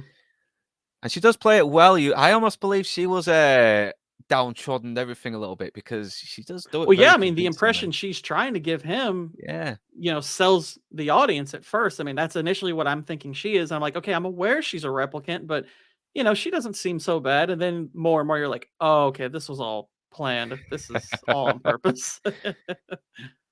yeah, and I love her. As soon as he offers her inside to get some warmth and food, she does that. Her face changes and it's fucking brilliant. And then the music goes. I Hmm. love that ominous music. Also, like when she runs away from him briefly, and her hand goes through that little window. That Yeah, was an yeah, actual she had an injury. accident. Yeah, she had an injury, didn't she? And Yeah, thankfully, she still managed to carry on doing it. yeah. That had to have hurt. It must have done. I've seen a couple of people's hands go through windows before, and it's not pleasant. Yeah, and it's fucking is Sebastian like squatting here or something? Because it definitely Well, looks he says he abandoned. owns it, so I'm like, Oh, he he owns it. probably Yeah. just got it like dirt cheap and was just like, oh, I mean, I can imagine to someone like him, he was probably like, hey, it's a big open space. I can build stuff. I live where I want. It's like, this is probably cool to him to have this little pad that Mm. almost looks like a layer. But I imagine that this was just one of those like properties that got sold for next to nothing. And, he probably makes okay money, working for Yeah. Tyrell. He probably just ain't got enough to renovate it just yet. So he's got that, and he's holding out And he hope he wears like can. a court Yeah. jester coat too. That's interesting. Yeah, kind of sees like he's a character who's treated as a joke by people. I Mhm, can sort of see that as well because he's the very kind guy that people can walk all over. mhm. And yeah, and he's got no friends as well, so he creates them. And it does make you feel sorry for this guy a little bit as well. He's Yeah. obviously not good around other people, and He's got and yeah, he's a 80s incel. yeah, he is incel, yeah. That's Then we what they come to a call him scene, now. yeah, we come to a scene that was pretty much added on in the final cut where he's dreaming about a unicorn, which is, I think, unused footage from Legend. I think it was. That's correct. Yeah, yeah. He's Big probably just mulling animal. over the evidence because he's lost. So have a little time, but now get back to business. And this has got to be one of the best fucking enhancers ever because they pretty much zoom in, Yeah, fucking it's really basically you're fair, really. able I to know. almost like create high definition on an image that otherwise doesn't have it. It's like you can go to a spot on a photo and pick up details that otherwise just shouldn't be there. It's like that's pretty awesome. It's like I wouldn't mind having one of those. Those pretty neat. I know, like he zooms right in, and the picture still manages to have a great quality. It never looks blurred or distorted or anything. But yeah, he knows he's on something now. And what the fuck happened? He zooms in, and he can go around the walls in the picture. Yeah. It's like That's it's like he can move around the photo and it actually changes the mirror perspective. And I'm like, that's pretty wild. I know that's crazy. That and obviously he's seen the scales, and There's you see Zora. Zora. Yeah. So he looks at the scale, so he might have an idea where one is, and he Mhm, thinks it's a fish scale, but it turns out it was and it was manufactured not too far away, so she's obviously close. mhm. I think the snake might have been not too long ago as well. Yeah. Yeah, and they have serial numbers on the gene code as well. That's pretty fucking clever stuff. Yeah, and I know that's another little detail they brought back for 2049. I mean, it's one of that's one of the details I like about 2049 is they kept the analog technology. Uh, they kept things like the numbers on the DNA and stuff like that. I was like, that's all good stuff that I like that they hung on to. Yeah, I kind of like it when futuristic equipment looks like it's been cobbled together by a lot of scraps. Mhm. Yeah, but no, and it looks like the guy who does the snakes is not too far away as well, which means one of the replicants is close. Mhm. And obviously, this guy's being a fucking dick. He's not. Yeah, he's trying not to give anything away, but nah. Decker's not no fucking fool. He knows he's been doing dodgy stuff. He wants answers straight away. And looks like Jason Voorhees had some very sexy Yeah, this sons people and got some daughters. people have some interesting taste for their stage Mm. entertainment these days. It's Yeah, like people adds a got bit more. Yeah, adds a bit more flamboyancy as well to the future. apparently people got really into Friday the 13th cosplay around this time and they were like, "Ooh, let's put that on stage. That's hot." It's Yeah, that like, might "Okay, be yeah, I guess." best cosplay I've seen in a long time. It's like it's not my first choice, but you can do worse. Yeah, I've heard the pictures were digital imprint stored analog. Something I heard back at a Comic Con during a Q&A. Could be. I mean, Cool. I won't be surprised. Like maybe the pictures have like some kind of technology in them where you can move around corners. It's but yeah, That's true. That was her pet. yeah, yeah. Wonder what other snakes she handles in the past. Hey. Yeah, and I've seen a few nightclubs like this in Hull a little bit, like it's designed like that. And we come across this guy, yeah. I like this guy's character. It's such a Yeah. small part, but I'm like, he's such a good character, just real good. It's like, oh, he's a jerk, but he plays it like you almost get the sense like he's the pimp of the club, just like he's like, this is my place. Yeah, it's all I own the scumbag. ladies here, I own it all here. He's got that voice as well, like, yeah, get him all the time. It's like he's And, dry. Give him a yeah, drink. and even though he interrogates him, he's like, just give him a drink. And Deckard's like, oh yeah, drink. Fucking hell, forget the investigation. No, he's still interrogating, and he's not fucking giving anything away. So he uses the licensing order, so yeah, it kind of shuts him up a little bit. She's some very interesting looking drinks too. I know. Obviously, he's thinking of Rachel. He remembers what he's done to her, and she's obviously made an impression on him. So he is trying to sort of like, I think he is sort of trying to make some kind of connection to her in a way. Yeah, She it's like yeah, it's like he's checking up on her and kind of likes Yeah. her, and he's like, hey, why don't you come down here? She's like, not my kind of place. Huh? Go somewhere else, She's like, Yeah, nah. Although she does come down that way anyway. She she apparently does. thinks twice about it and starts heading that way. Yeah, because right now he's been the only person that's been honest with her. He's not been using it as an experiment. He's actually has tried to show some goodwill towards her as well. Mm-hmm. Yeah, and I think it's like an early version of the Zoom call. Yeah. He's just like, all right, I'm gonna drink some more then. Yeah. So it looks like Miss Salone is there now, and he's gonna try and find a way to get close to her if he can. But he does obviously. I don't think he wants to shoot her in a private area. I think he wants to try and get her somewhere quiet. And I love how he acts all dweeby and nerdy, like saying, "I am from the Federation." He's like coming around as like a local union rep or something like that, and it's like, Yeah, okay, I have encountered a few union reps. Yeah, they can be kind of like this, but yeah, just to make sure you're not being me told. Yeah, basically, yeah. Yeah, fuck, she was gorgeous. I love her. Have you had the urge to use any hashtags lately? Yeah. Yeah, we try to make sure people are careful just for having an opinion. Yeah, he's very funny in this. It's probably one of the goofiest moments in the film, but it makes sense because if he comes across all imposing like he does now, he's going to give the game away. So he comes across as someone a little bit meek and to win a confidence over. But she's kind of skeptical as well. She's like saying, "This she's guy's playing it pretty cool." Yeah, I mean, granted, I guess I sort of wonder. The only thing I'd wonder about her character is why she's here in the first place. It's like, why is she doing what she's doing? But I'm like, whatever. I don't know. I mean, it's something to ponder over. It's not necessarily a flaw. It's more just a question. Yeah. But it's always one thing I've wondered. It's like, why does she work here in the first place? She just got this job. Is this trying to earn money? Is this just her personality that she was like, you all just do whatever you all want to do. I'm going to have some fun doing this. Yeah, I kind of got the idea that she just wanted to live her life. Mm-hmm. I think she, yeah. Like, call me if you all find a solution. I'm good otherwise. Yeah. I have to go back and check what her incept date was because maybe she had more years left than they did.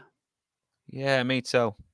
And obviously, she obviously knows Deckard is out for her, and yeah, she fucking sends him flying. She really does. Oh yeah, because the Nexus 6, the more superior in strength, intelligence, everything. He looks like he's a little bit fucking dazed after that hit as well. Like he's trying to get some senses back, his consciousness back a little bit.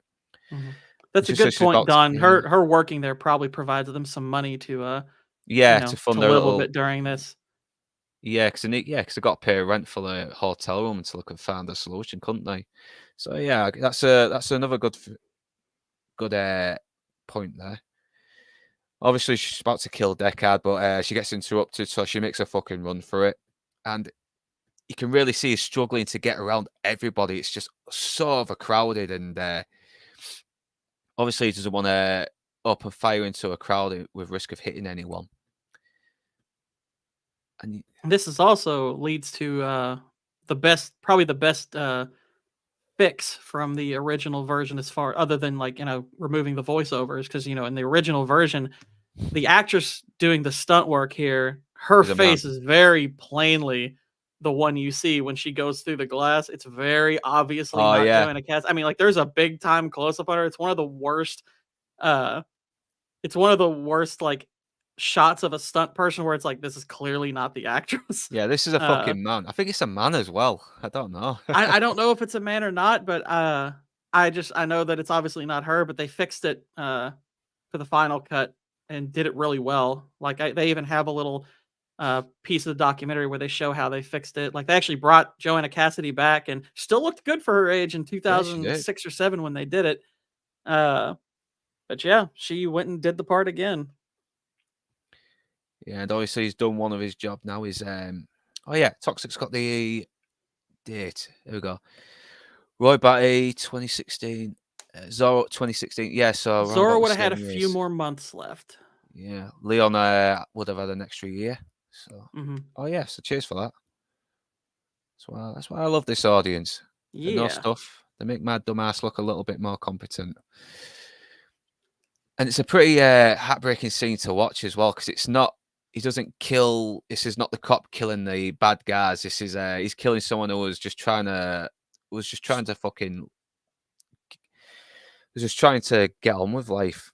I mean, I can't say she's not a bad guy. I mean, they did kill Yeah. 23 people, but at I the same know. time, it's like their motivation is understandable. I mean, it's Exactly. like, hey, the 23 people you killed, you brought this up, it's ambiguous how good or bad they were, but we know at the very least that the replicants aren't doing this purely because they're evil or something. It's like they're trying to Yeah. survive. It's like, we're gonna die and we're trying to they're probably live. killed. Yeah, they're probably killed because they probably killed people who were getting in their way, but they've shown to be a little ruthless as well, because it's all they've known. And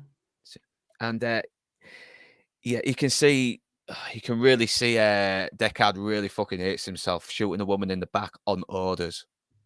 Which you got to think, like, how much more amplified is that feeling now that he's met Rachel?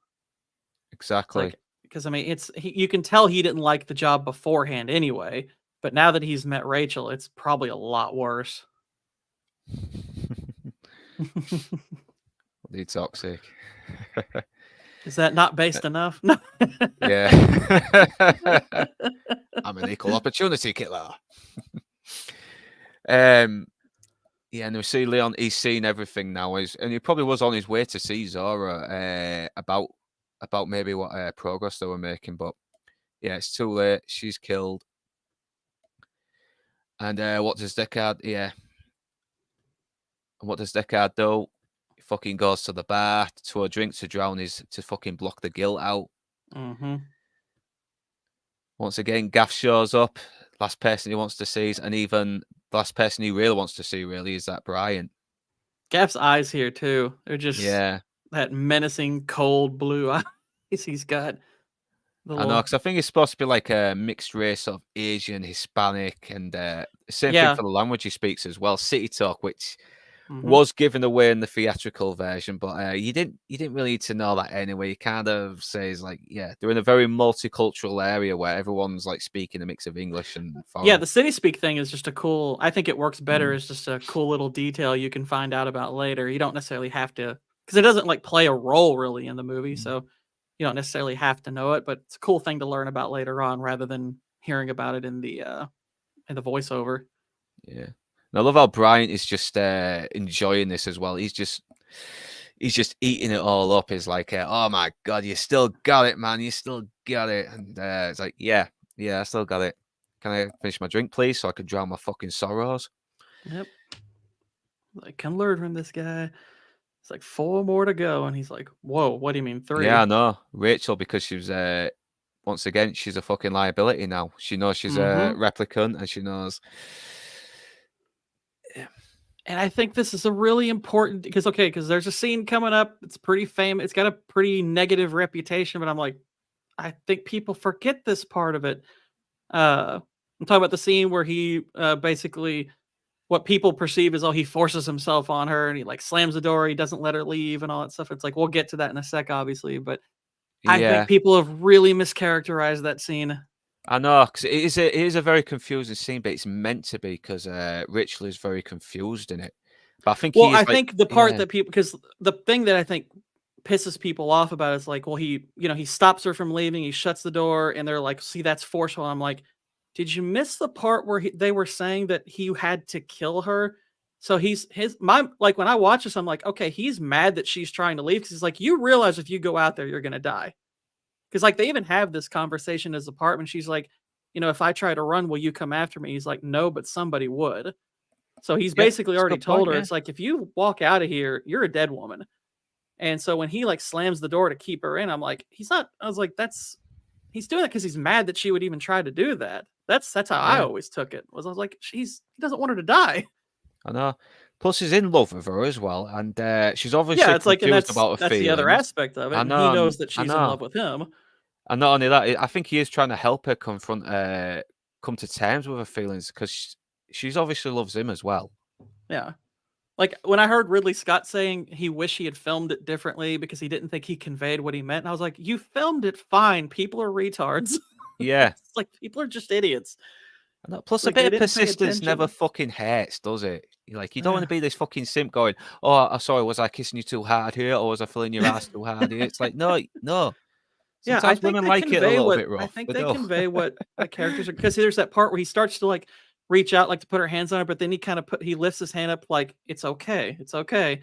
And then he puts his hands on her a little bit more gently. And I'm like, I think the scene's actually done pretty well. I just Yeah, think people mischaracterized it. They thought it was all me too. And I'm like, it's really not. It's like you're all yeah, just not paying attention to the plot. yeah. Plus, she's being a stupid bloody woman, being hysterical, and you got to show a little force. It's like, would you have I preferred the know. Sean Connery route and he just slapped her a couple of times? Because we can go Yeah. that way.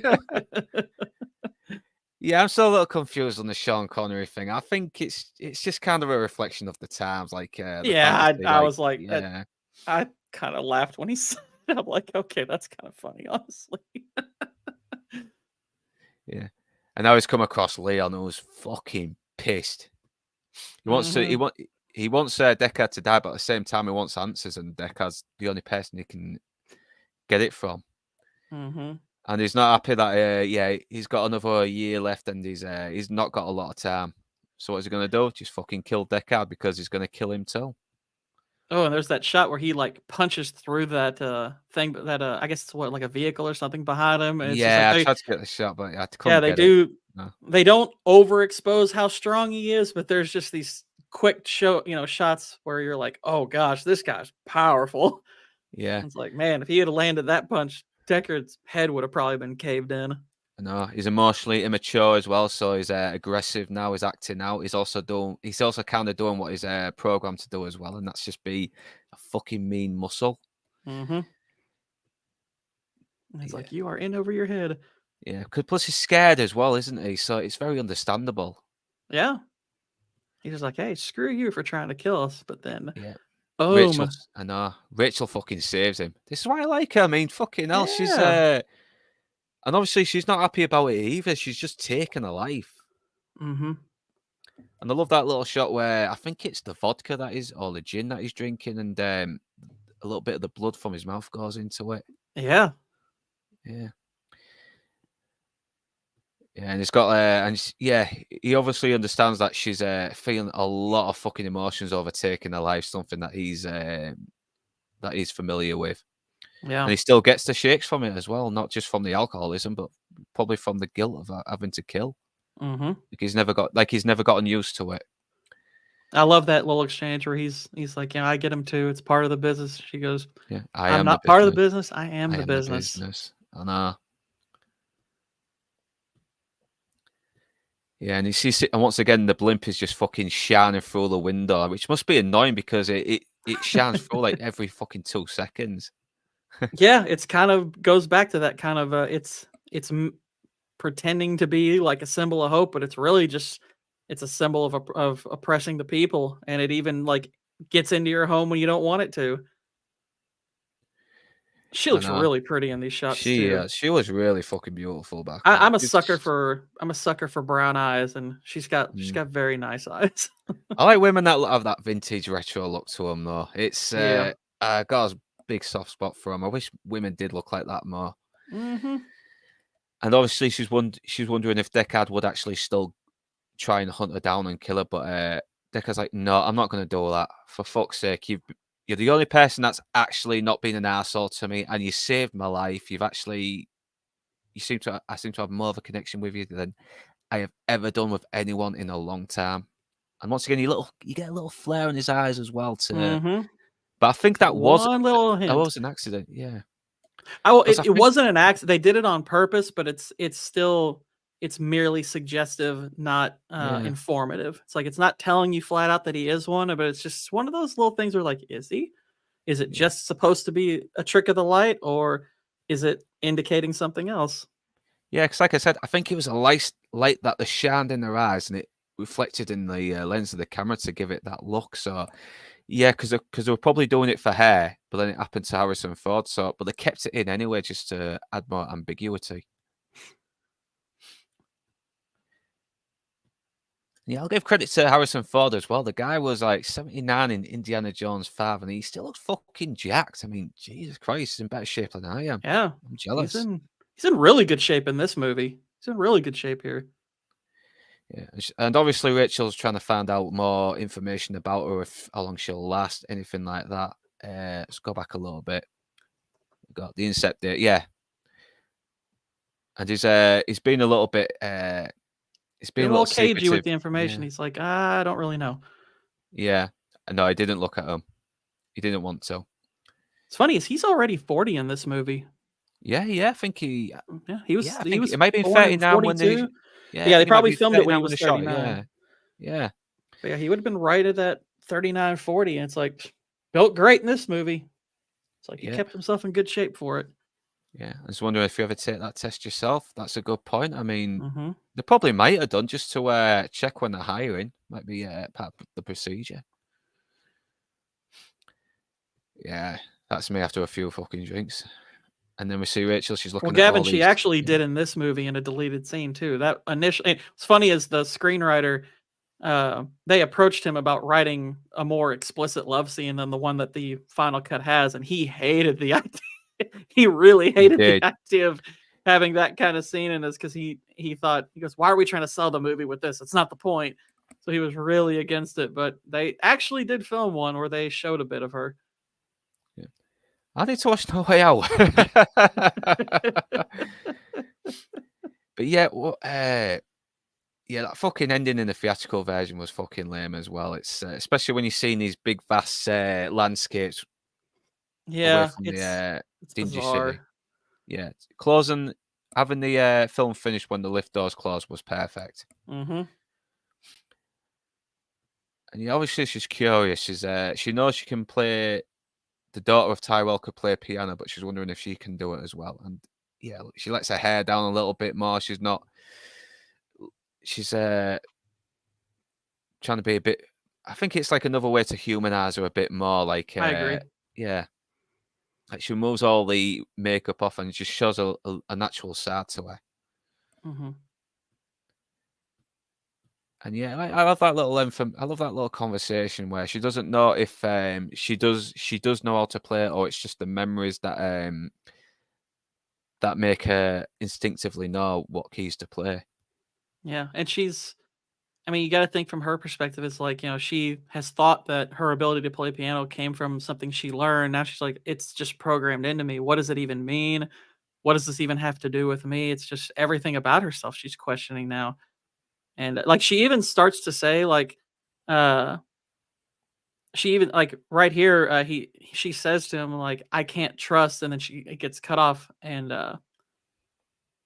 because she's trying to say I can't trust what I feel, like even what she feels for him, she's basically trying to say she can't trust it, but he's trying to say yes, she can trust it, because it is still coming from you. I know. Plus, she has been more human been more human than most of the people that he's accosted as well. Mhm. Yeah, she generally comes Yeah, I off get as it's like yeah. I get that people don't like, oh, he kind of aggressively pushes her back up against it, but I'm like, guys, if she'd walked out of there, that she'd be dead, and he had just told her that. I think that's why he's being a bit aggressive. Like, stop being an idiot. You're gonna get yourself killed. Yeah. And he cares about her, so he's just like, stop it. It's I love kind of the how- way you react if you have a loved one who does something dumb or dangerous. You're like, what are you thinking? Stop this nonsense. I know. It's like, I love you. I'm not going to let you fucking leave either. I want you. And I know you want me. Stop fucking running away.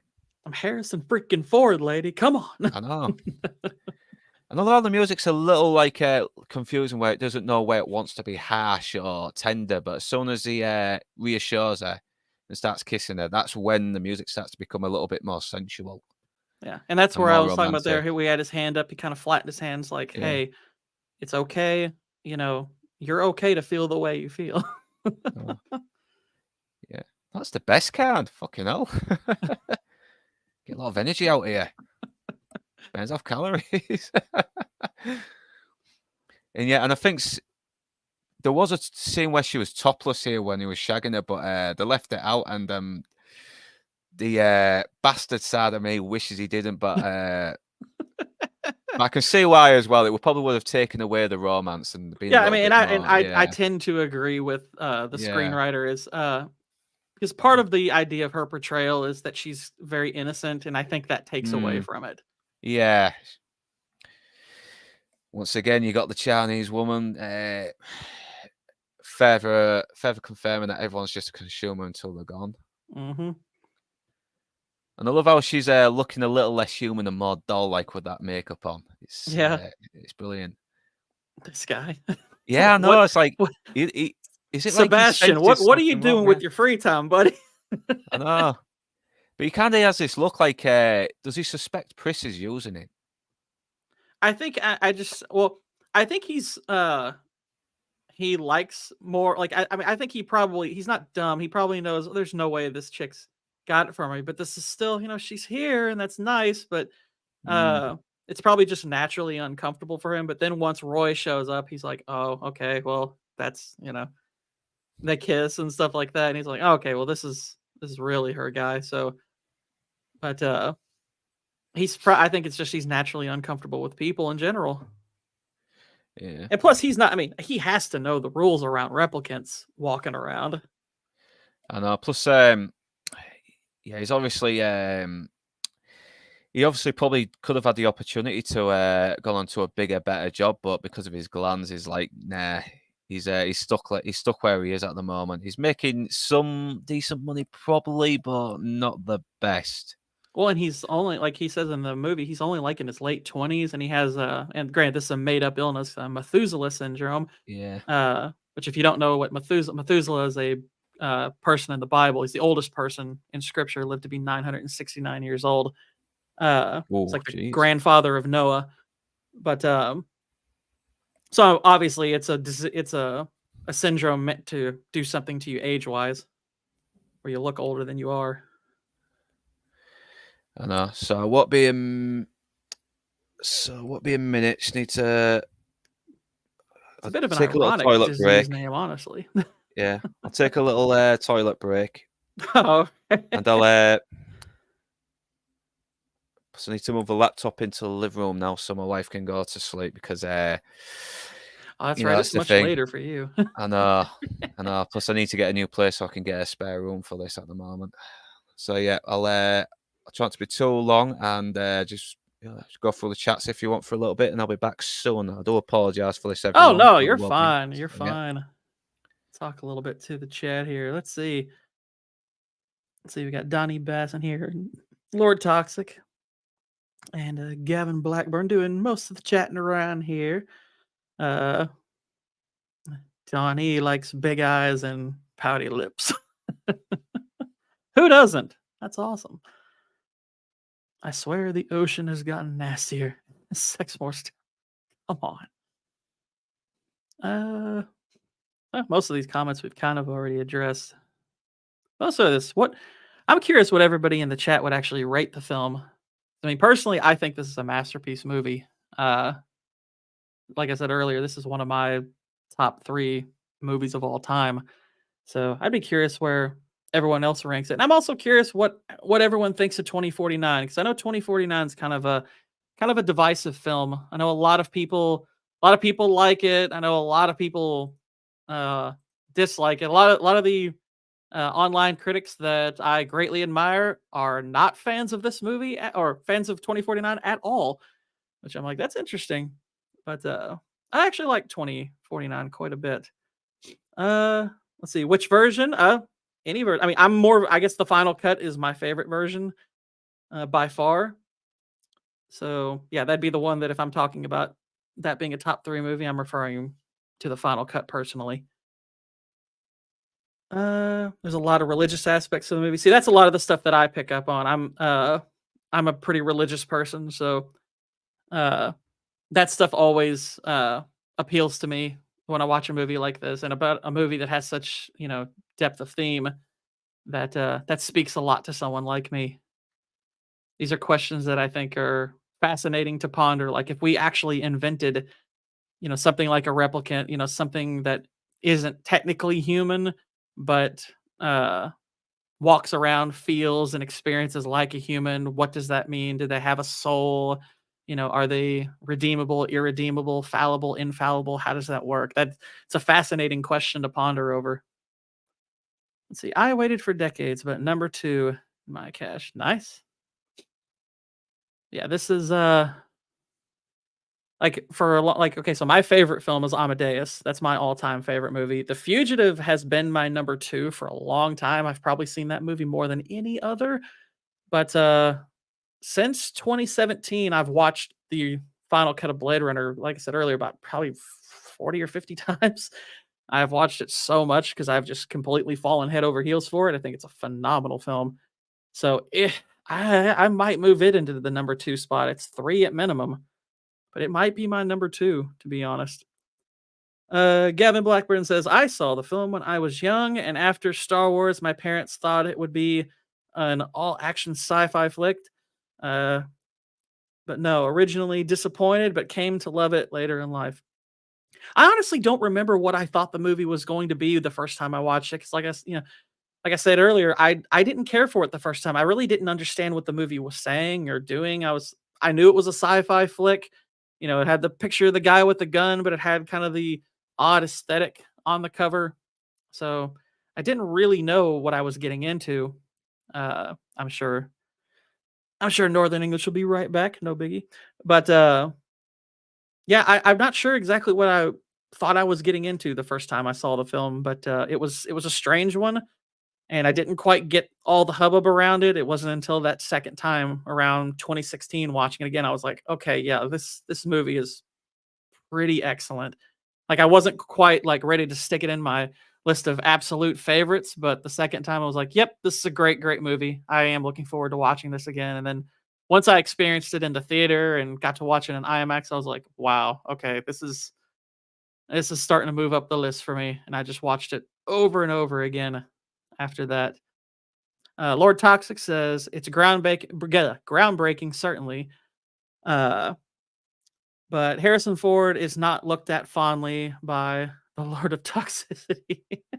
Yeah, I mean, truth be told, I mean, most of the actors, I mean, shoot, Amadeus has Jeffrey Jones in it, and Jeffrey Jones is a pretty vile individual, to be honest. So, uh, I try to separate the art from the artist, because if I don't, I might as well just hate most movies, because they pretty much all have sketchy people and bad human beings in them, unfortunately, because Hollywood, kind of a cesspool.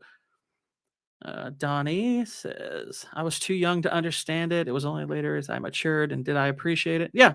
I saw it at a fairly mature age the first time, like in my 20s. But even then, I wasn't quite ready for it.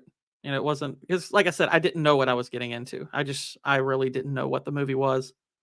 And he's back. Sorry about that, man. Yeah, it's good. It happens. Yeah, Happened to me a couple of restarting weeks ago. I know. So let me restart my laptop here because the signal's gone off. So I'm gonna have to use my phone for now. So Uh-oh. the slides. Yeah, no, that's a pain in the ass. If I needed that. Trying to find the fucking present so I can. Yeah. So we'll probably just go through the scenes without the slides for now until that gets back up. So right now we're on the scene where, yeah, obviously he's made love to Rachel now, and we're now with Roy Batty at Sebastian's place. Mm-hmm. It's like, you've And got a lot of it's, interesting toys here. yeah, I know. And I love how Sebastian, like, he looks a little let down that Roy Batty's he's getting it on with Pris, and now he's like, I'll just make breakfast then. He's like, I was making eggs and everything, and then this absolute white-haired Chad comes in that I just don't match up with. It's like, Yeah, this but I guy love how looks he like a suddenly rock starts. star. Yeah, yeah, but I love how he starts to like him again after he starts to see that he's a replicant as well, and not only that, he's Nexus 6, and he's like, I designed you. That wasn't a bad impression. I designed part of you. You got a bit of me Yeah, in he's kind of got this little voice here, isn't he? you. I design toys. That's true, Lord Toxic. He suffers from a human version of what the replicants have. Basically, yeah. Methuselah syndrome. So I was gonna say Yeah, and obviously, yeah, it's a kind of an inverted way that you would probably use that term, since Methuselah did live so long. It's like, huh, well, this guy's not going to live that long, but okay. It lets you know that what they're referring to with his disease is age related.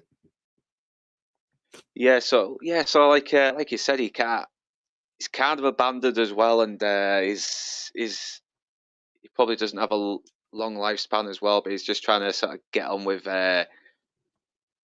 he's just trying to get on with his life, and he as whatever time he has left on Earth. Yeah, Guessing. and also similar to the replicants, who I've been saying most of the stream that are very childish. What does he do? He builds toys. Yeah, he's also childish. Yeah, and obviously Roy Batty's he finds out a little bit about Tyrell as well with the chess pieces, which becomes a nice little setup, a good way for Sebastian to sort of like help Roy Batty get into the Tyrell Corporation as well. If I'm not mistaken, the idea for the chess game came from I want to say Rutger Hauer, possibly, because I think he was playing a game of chess long distance with somebody.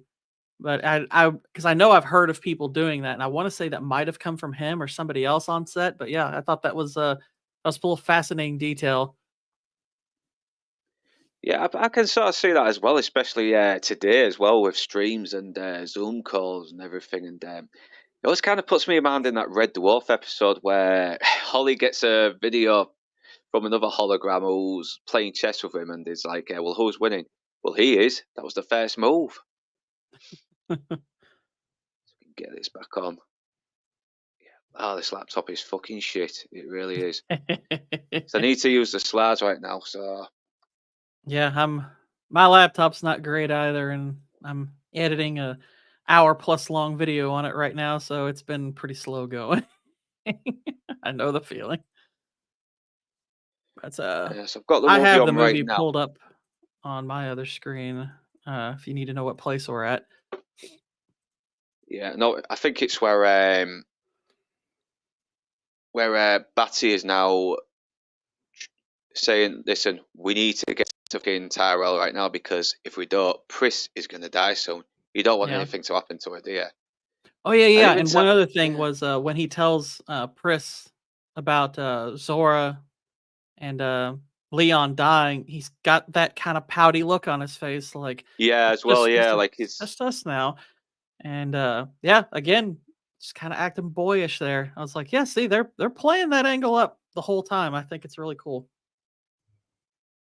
And they do later in yeah, no, 2049 also. That was, I know, Sylvia Hoeks, who played kind of the villainous replicant that worked for, Wallace. there's that scene where like he kills the woman, the replicant that's first birthed. He kills her because she can't get pregnant, and she's crying like lets a tear fall, and like when they're asking, I know in some of the interviews they did with her, she's like, well, she's not very old, so she doesn't know how to process her emotions yet, so she's very childish. I'm like, yeah, that's consistent with the replicants. Exactly. I might have to take another minute, see if we can get onto the studio here. I'm logging in, but anyway, we'll continue on with the film while I'm doing this. Well, so yeah, let me see. Do you have the share screen option on your? It's not on the phone. It's not on the phone, to be honest. I'm on more. Saying post comment, layout, private chat, stream Hang on info just a sec. settings. Let me see if I might be able to. Let me see. Yeah, the phone is very one. limited. Yeah, it is. And Signing me back on. Yeah, you know what? From now on, I'm going to organise these for 11. I am. All right, let me make sure the volume's off on it. 160. Let's reboot it. It's going back on. Just need to. Okay. Give me a minute. All right.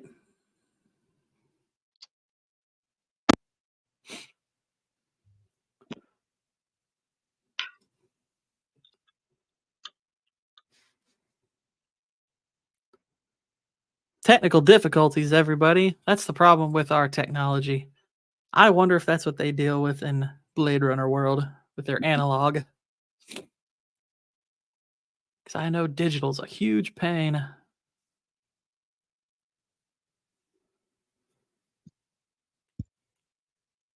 Like literally when I stream for like 2-3 hours, I have to put a cooling pad underneath my laptop to make sure it doesn't overheat.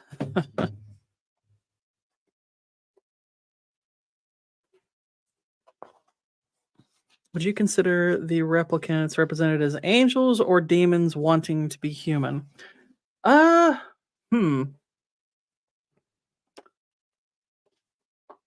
guess personally, I don't think of them that way. I don't think of them that way because I don't think of angels and demons that way, and I'm very literal about that stuff. But I think it's likely that's probably something they're going for, is that the replicants are probably like fallen angels trying to seek entry back into the kingdom. I think that's probably along the lines of what they're going for.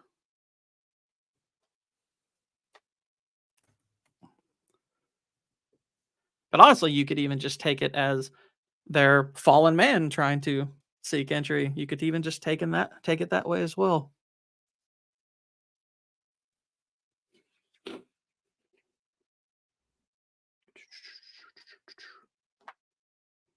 Let's see.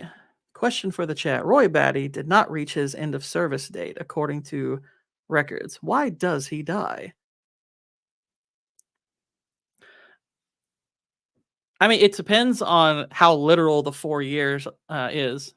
Obviously, if it's legitimately, a 4 years exactly, then you're right. He didn't quite reach it. I think he would have come up about 3 months short. But I think I wonder if the impression they're trying to give is 4 years is more just a rough estimate. Because they're clear. I mean, they are physical. They are living beings. I would tend to think that that's more what they're trying to say, is that 4 years is just kind of a general estimate of how long they're likely to live. But I don't know. I don't know if they're ever quite specific about that. I only thought of it after seeing Dogma. Oh, okay. Yeah. I haven't seen Dogma personally, but I don't know if Dogma would inform my thinking on it very much, because Dogma, I think, comes from a more Catholic perspective, and I'm not Catholic. So I'm a filthy Protestant.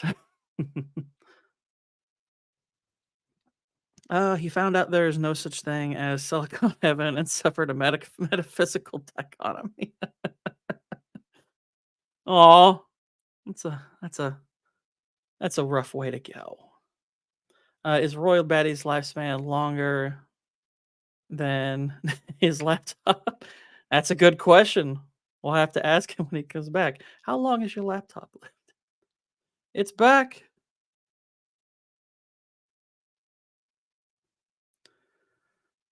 And we are zooming through the slides now.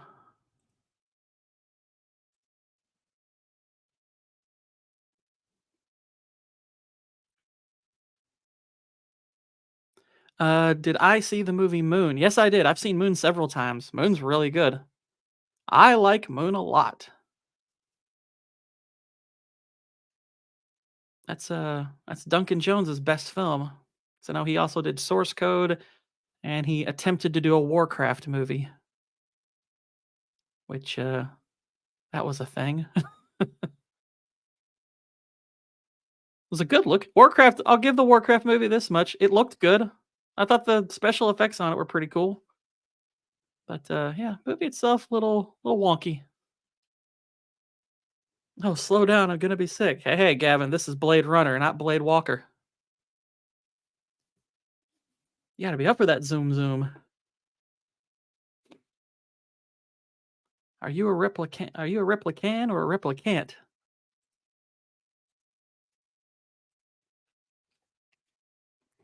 Yeah, Toxic. I really enjoy Moon. I think Moon's a really good movie. I like it a lot. Kind of same premise as Blade. Yeah, very similar. Very similar. At least similar concept they're building that they're basing on. I would say most Christianity movies is mostly represented Catholic. Like that's absolutely true. Yeah, most of the time when they're going for Christian imagery, they resort to Catholicism. That's why typically, if I talk about a film in terms of religious themes, it's mostly ones that I've extracted that I don't think were intentional. Like I one day want to do a video about the movie There Will Be Blood because there's a lot of interesting religious aspects you could draw from that film, but I doubt any of them were intentional, at least from a more Protestant perspective. I mean, sure, plenty of it would translate over to Catholicism too, but a lot of it is just what I get from the film rather than what I think Paul Anderson was trying to do with it. But yeah, you're absolutely right. Most of the time, religious themes are very Catholic in nature.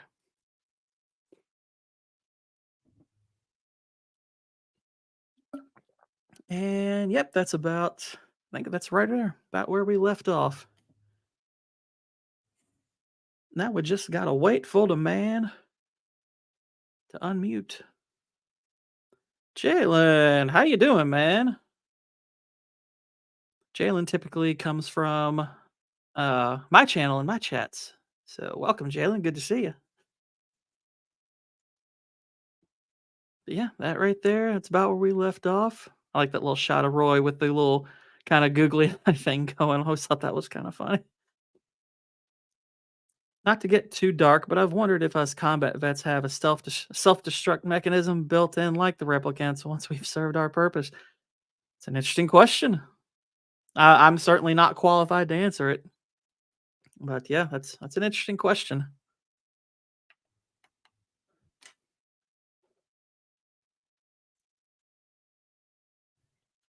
And that probably lends itself to the question you were asking earlier about, did Roy Batty, did he, maybe he intentionally kind of shut himself down. Catholicism is very memeable. Everybody thinks they understand the Catholic Church. I thought this was your channel. Nope.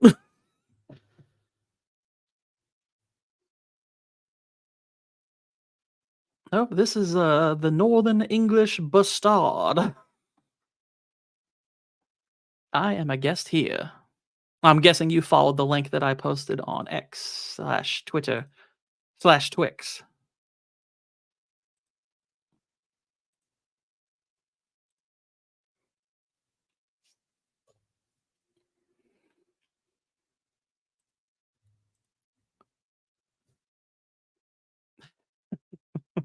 I'm Catholic and I still don't understand.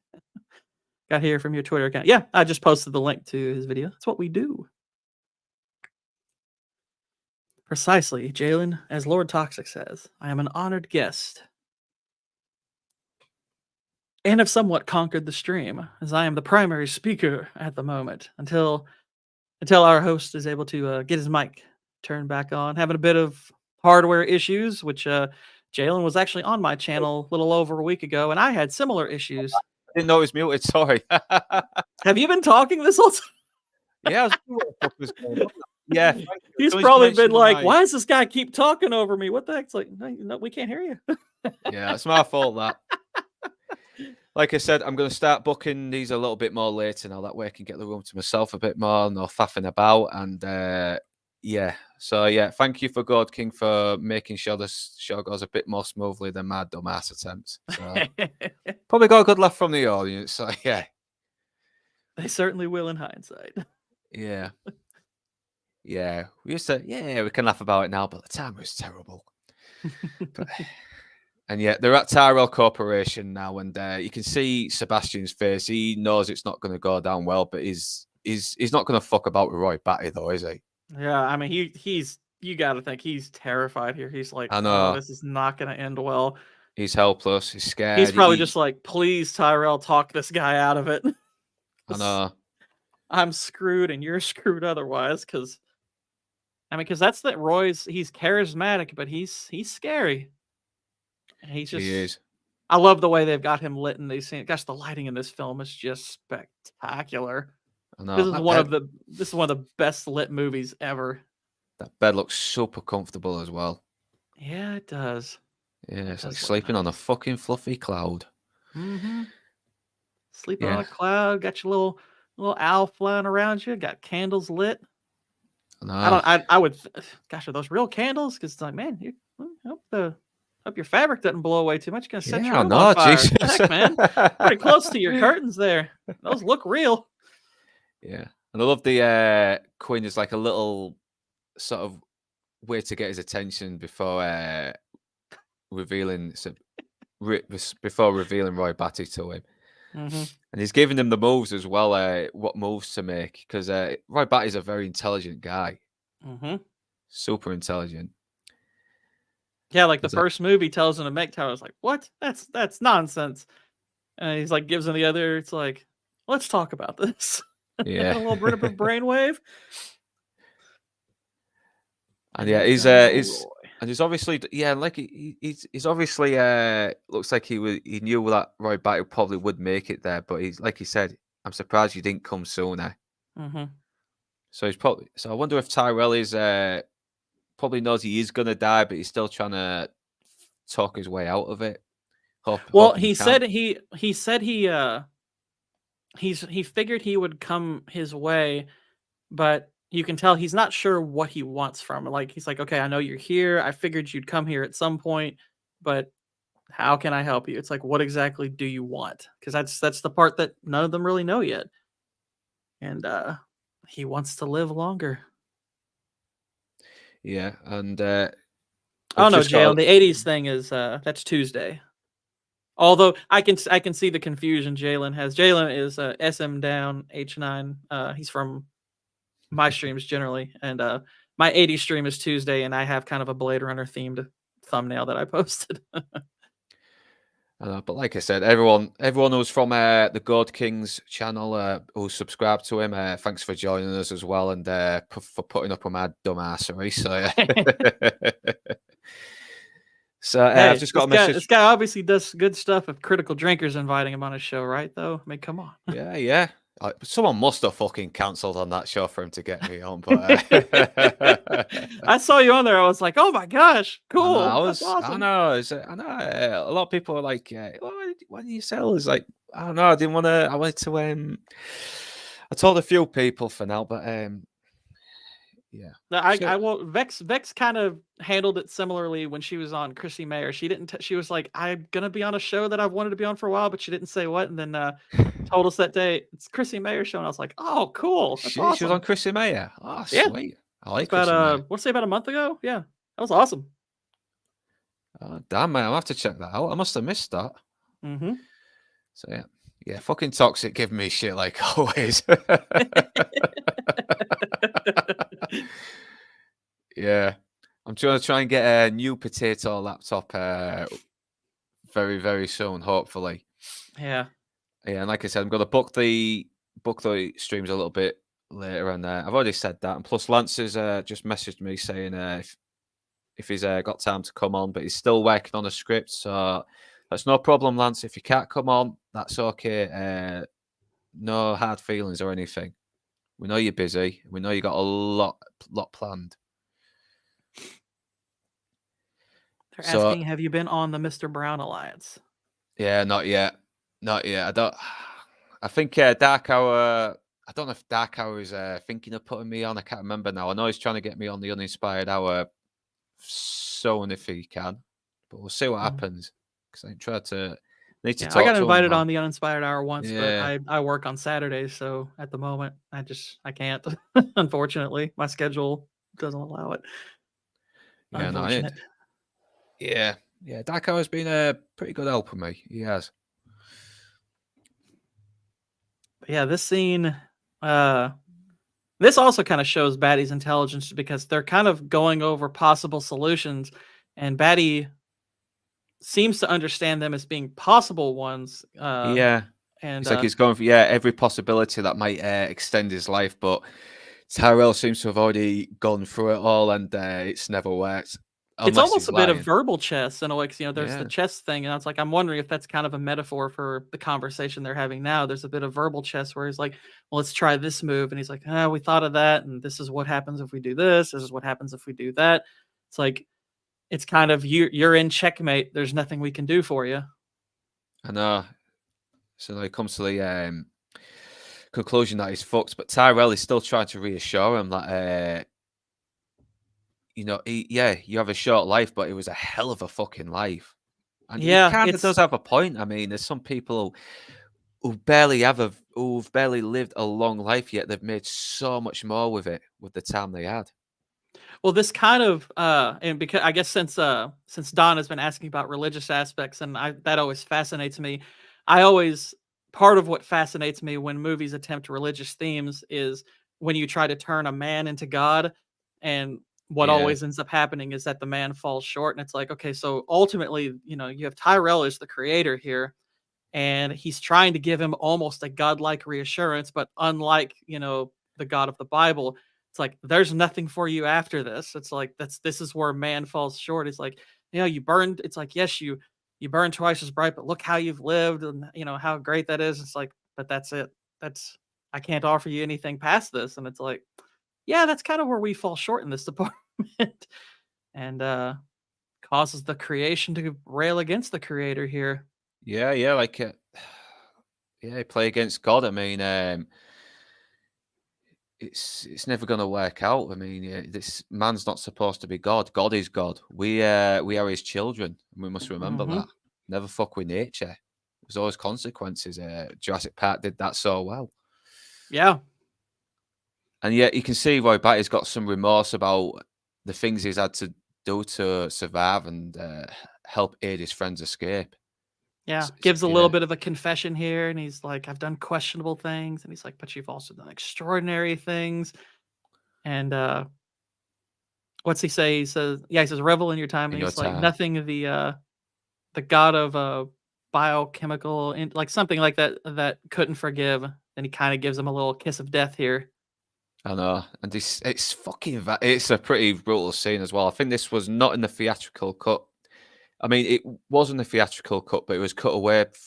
Anything more extreme was cut away, and like And there's an even more brutal version of this. I want to say in the international version. I'm not wow, positive of that, but you actually see the head crush a little bit more clearly, and it might have been okay. So there's an original, there's international, there's a director's, there's a final, and there's maybe one or two others. I think the director's cut or the international, or maybe even both, had like the head crush be a bit more graphic. I was like, whew, that was rough, but it's pretty rough here too. yeah. I think you get just enough to make you feel the brutality, while at the same time understanding is the pain, the anger that the rage that Roy Batty is going through now when after he learns that there's nothing that can be done. He's dead soon, and that's all he can do now. Just react with pure anger and rage. Hmm. Well, and It's a it's fascinating here uh, because you think it's like he kills Tyrell. They pretty much tell you he kills Sebastian here too, and he spares Deckard. And it's interesting to think about why he might have killed those two, but spared there. Now, Deckard, I think him sparing him is pretty obvious as to why, and we'll get to that. But you have Sebastian who's kind of just hidden himself away. He's not really living. And I imagine it's like that's Yeah. Batty probably looks down on him for that. He's like, you have what I want, and this is what you do with it. And almost like killing him is almost a mercy, probably in his eyes.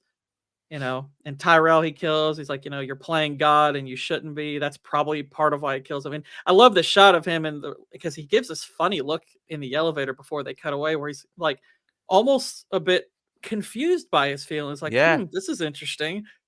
But you can tell he's exhilarated. Yeah, a little bit. I don't know if he's. I think he has a little bit of remorse and exhilaration at the same time because he's killed Sebastian as well, who's done that but help him, even though it was purely out of fear. Yeah.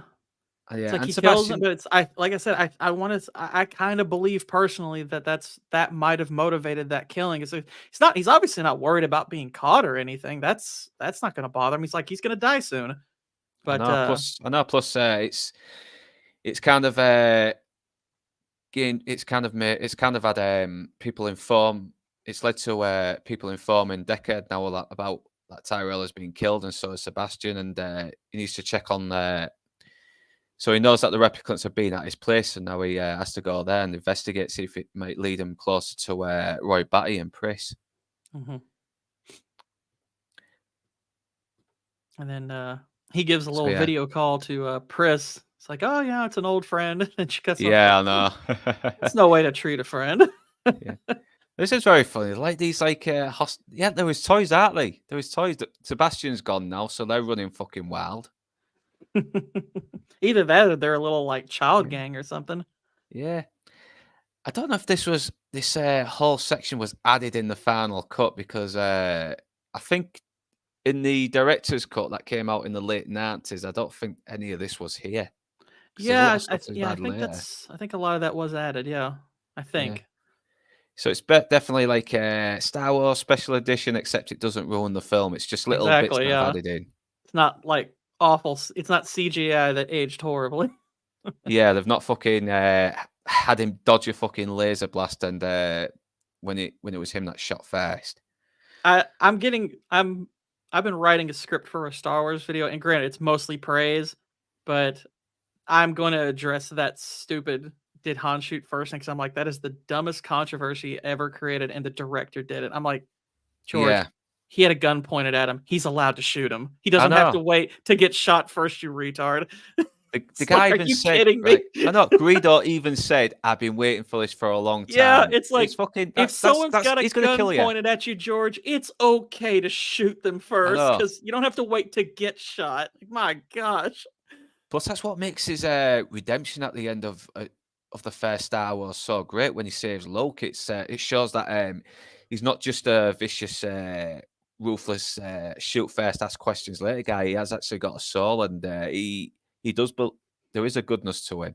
Yeah, well, and the only thing about him in that scene that you could argue is ruthless is that he kills him and seems to be totally cool with it. It's like, but the act of killing himself, that was totally justified. It's like the actual act of killing himself. It's like he was totally justified in doing that, 100%. Plus, Greedo's a scumbag, so fuck him. Yeah, freaking green, man. He looked like an anorexic Shrek. He deserved it. I know. Yeah.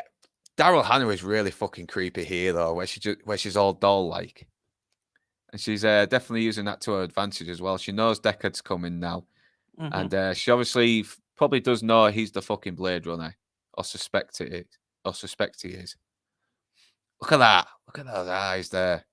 Yeah, it's a good shot. I don't know whether to be scared or turned on. I think the answer to that is yes.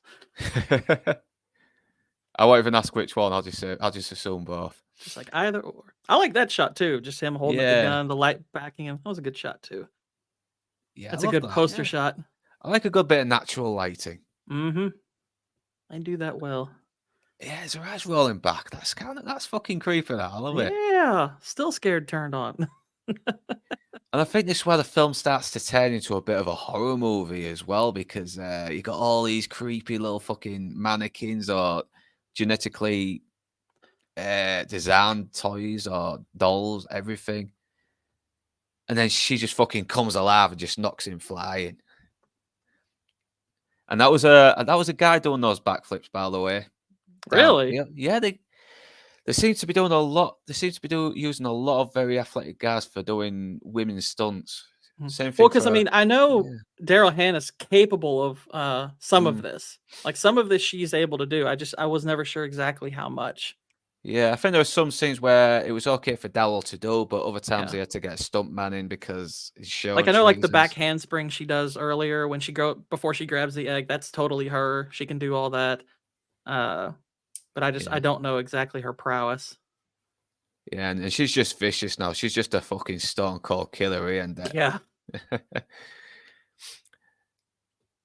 and poor Deckard, he's fucking really getting it. She tries to rip his nose off, everything. Oh man. Yeah. But I have to look away every time she does it. I do. Yeah. I was like, that looks freaking painful. Grabbing someone under the nose like that. It's like, yeah, that would have Yeah. hurt. Men are better. Yeah, just ask Caitlyn Jenner or Dylan Yeah. Mulvaney. Between Daryl Hannah's legs, I could think of worse. Yeah. I mean, there's at least six. There's at least six worse ways to die. Maybe seven. Who knows? Yeah. It's not the Oh worst yeah. way. Back to hand shooting first. Yeah. Toxic. Yeah. Mal always shoots first. Yeah. I love Mal. Mal's fucking Yeah, Mal's awesome. great. Mal's I need great. to rewatch. I need to rewatch Firefly again. It's been a Yeah, while. But Firefly's awesome. that's a fucking great show. Nathan Fillion is just fucking awesome and everything. He is. They really missed an opportunity to do an Uncharted movie with him. They should have done that right out of the gate. Yeah. I love that But- little short film those people made. I know that It was was great. fantastic. I think it's because he's getting a little older now, and yeah, I think maybe 10 years ago he probably would have been a great Nathan Drake. Yeah. But yeah, And then, which and by this the is way, disturbing. because he shoots her here. I love the gun that Deckard holds. I think that looks so freaking cool. Yeah, is it? I would love a replica of that gun. No pun intended. Yeah, it does almost look like a little revolver with some added enhancements, maybe. I don't. Yeah, see if I can get a close up on his gun somewhere. And she's flailing, and that flailing around is very disturbing. Just the way she's screaming, like she's got a bullet wound in her, she's in pain, she has no way how to handle it, so she's like just going ape shit there. Yeah, she's coming off like a malfunctioning robot. It's crazy. I know, and even Deckard looks fucking.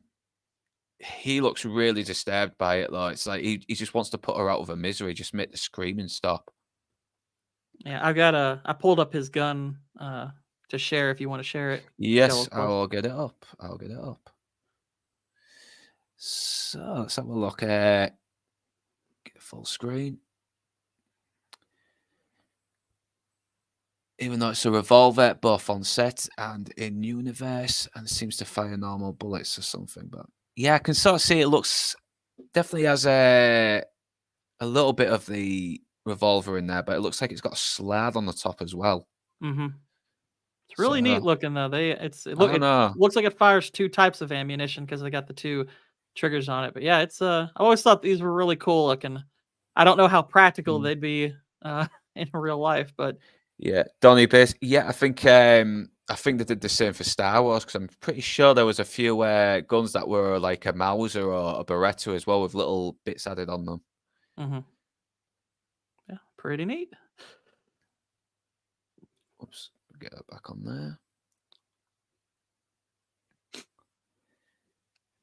Constructed from parts of a Charter Arms Bulldog revolver and a Star. I don't know how to pronounce that word. 222 model SL rifle. Wow, nice. Yeah, and Roy Batty's come back now, and yeah, he's just come back from Tyrell. Now he sees that this fucking Blade Runner's out to kill him. Mm-hmm. It becomes kind of a slasher movie with Deckard being the prey and Roy Batty being the hunter. Now I have to ask. Okay, so have you played the game Bloodborne? No, I've not. Okay, so there is a boss fight in Bloodborne where you're chasing this guy around, and Bloodborne obviously aesthetically is very, very different from this film, of course. But the boss starts howling a lot during it, and I am fairly certain it's playing off of Roy Batty howling at Deckard as he's chasing him. I always thought that I think that's a kind of a neat little detail, but I'm pretty sure that's where they got it from. Yeah, I wouldn't be surprised because a lot of I see a lot of games taking a lot from older films. Yeah. And you just got a song out. It's a great That's game, a by the way. weird, If you yeah. get a chance, you should play it. I know I need to give it a go. I'm trying It's to great. do a bit of streaming with The Last of Us, the first one, the PS4 remaster, by the way, as well. Yeah. It's just whenever I get a chance. I like how he shoots and Batty just fucking dodges it like the agents from the Matrix. Yeah. Yeah, and I love the lines as well. Not very sporting to fire on an unarmed opponent. Then we get a little, and yeah, just fucking puts his hand through the wall and just grabs his hand and he just breaks his fingers. Ooh. It's like that, I know, and you hear every crack as well. It's like, oh Yeah. no, I think he dislocates them. He don't break them, just dislocates them. And it's like, this one's for Pris, this one's for fucking Leon, this one's for Zora, this one's for Indiana Jones 5, this is for The Force Awakens. Just pulls the arm off at that point. Yeah. This is for signing a deal with Kathleen Kennedy. Yeah. And this little Blade Runner I think if Roy had known about Indy 5, he would have just let him drop off the roof. Yeah. Let's be honest. It's like hey, Ford, this is for your own good. I promise. Yeah. And obviously he's had to use his other arm to aim, and he's not exactly, and he's only managed to blast his fucking his earlobe off. Mm-hmm. Yeah, and while Deckard is trying to fucking get the hell out of here, he tries to have one last little moment with Pris. Like he's trying to comprehend the grief as well he's feeling. Mm-hmm. And he Obviously, pops his fingers back in. Yeah, it's going to be painful, that as well. Fucking hell. Yeah, and Roy Batty's fucking scary here. He really is. Yeah, he's taunting him. Yeah, because he knows he can easily outwit him. He can fucking outmatch him, everything. But now he's seizing up now because his time is growing short. And he's got to try even stabbing himself in the hand just to Yeah. keep feeling in his hand. I'm like, ooh, it's so grim looking, but it's like that's because at first time I watched it, I'm like, why is he doing that? I'm like, oh yeah, it's kind of a callback to the beginning because his hand's pale because there's no blood rushing to it, so he doesn't feel it. And so he's kind of doing that, I guess, so he can feel something in his hand. Yeah, no, and he's trying to buy some more time, isn't he, before he shuts down. Mm-hmm. Yeah, and he's tired as well. He's just had the crap kicked out of him. He's trying to get a breather so he can have enough energy to escape. And yet, I think it was like some kind of religious thing as well. Him putting the nail through his hand, like some kind of stigmata, isn't it? Mm-hmm. Yeah. Plus, Decker's got to bandage himself up a little bit more as well. Get his fingers bandaged. And this is good visual storytelling. Him doing that because because it is one of those things where you're like, whoa, why is he doing that? And then when you start going over the film mentally, it's like I'm glad they don't tell you why he's doing it. It's like let you think about it for a second, put yourself in his shoes. This does make me laugh a little bit. It's creepy, but it's funny. He just puts his head through the fucking wall and he goes, "Go to heaven. Go to heaven. You better keep up, or I'm gonna have to kill you." Yeah, it's like he's like a cat. He likes to play with his food a bit. Yeah, and I love when because this starts to reveal a little bit of why he ends up letting him live because he just slams him on the head with this thing and he's like, that's the spirit. Is he wants Deckard to fight for his life. He knows he's gonna die and he resents I think at this point he just resents anyone who doesn't appreciate their life. It's a little Jigsaw like almost in a way. It's like you've got something precious that I want, earn it. I was like, freaking earn your life at this point. Yeah, no, because we'll get to that in a minute, Bill, but it is kind of like I said, we'll get to that in a minute because it's about the whole life thing as well, and you can see he is starting to admire Deckard a little bit more, and this bit coming up where he's hanging off just before he saves him.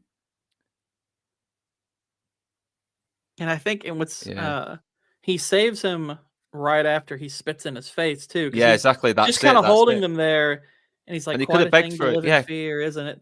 that's what I was And then he trying to spits get in to his as well. face. Yeah, Yeah, we're and he jumping spits in ahead. his face, and I think he likes the defiance he's showing, because he was showing similar defiance to dying, and I think that's part of why he saves him, is that little last I act of know. defiance. He's like, "I'll save you." Okay. Yeah, he could have begged for his life, but he didn't. He's like, fuck you. He admires that strength in him. Yeah.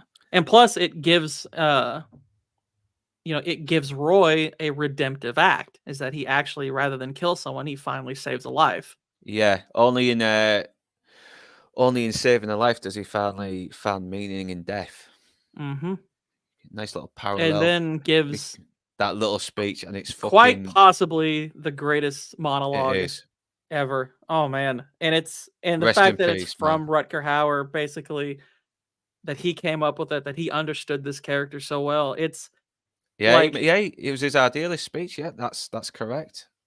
and And it's, gosh, it's so well delivered, it's so well thought out, it's beautifully poetic, and it's like, gosh, it's such a powerful moment that encapsulates his character. I And know, it's like, you don't even have to understand. It's like, because obviously a lot of this is he's talking about experiences that we don't understand really, because he's speaking of things off in space and stuff like that. But it's like, I you don't know, necessarily have to fully know what he means. It's like he even tells you these are things you wouldn't believe anyway. I know. These are like beautiful, fantastic sights, and they're gonna die with him because he's probably one of the only few people that's seen them with those eyes, and those eyes are now gone, and so are those memories. And it's really fucking sad to listen to and Yeah, heartbreaking. it is. It really is. It's like I remember it was funny because it was one of those speeches I admired the first couple of times I heard it, but by about the fourth or fifth time, I was like, "This is kind of hitting me. This is kind of getting a little verklempt here." It's like getting a little emotional, starting to I feel know. it a bit. It's a powerful moment. Yeah, and I love the look on Deckard here as well. He's still wondering why he saved his life, but I think when he gives that yeah, speech and finishes, he understands it. Like, I yeah, think he right there understands. is Yeah, like, yeah, I yeah, was wrong there. Yeah, you're right there. I was kind of wrong. Yeah, I really hate the fucking voiceover. He goes, "I don't understand why he saved my life, but maybe he just saw a little pity." I mean, it's like, fuck off. it's It's a like, real nice stop it. moment. Just let the visual speak for its fucking self. Yeah. And obviously, he's kind of come through a little journey himself. He's not seeing replicants as these machines he has to take down. He has to, because he's probably thinking of Rachel a little bit as well, who wants nothing more than to live and find some kind of meaning to her existence. And I wonder if Gaff does as well. I wonder if Gaff has kind of come to some conclusion because he This is knows. part of why I Yeah, don't like the characterization of Gaff, is because I think yeah, part of what makes Gaff interesting is I think Gaff is sort of fascinated by Deckard, and it's yeah. just kind of been watching him, and he does all the little origamis are about him, and it's like I think he's just kind of watching him and studying him a bit. I mean, heck, even Bryant was saying, "Ah, you could learn a thing or two from him." It's like I think he was like, "I fully intend to," and he's just I been know. watching him this time. I think he's interested in him. He probably was. He was probably intrigued that this guy was not seeing them as machines and actually did have some kind of empathy, and maybe that's not how my boss wants, but the guy he sent does though. I agree, Don. It's like if they had any inkling on how to actually uh do a redemption arc. I mean, it's like we'd probably have far fewer problems in our writing, because it's like they don't their whole goal with when they write a bad character gone good is that they were never bad in the first place. It's Yeah, like they try to affirm their evil as good rather than actually try to redeem them from it.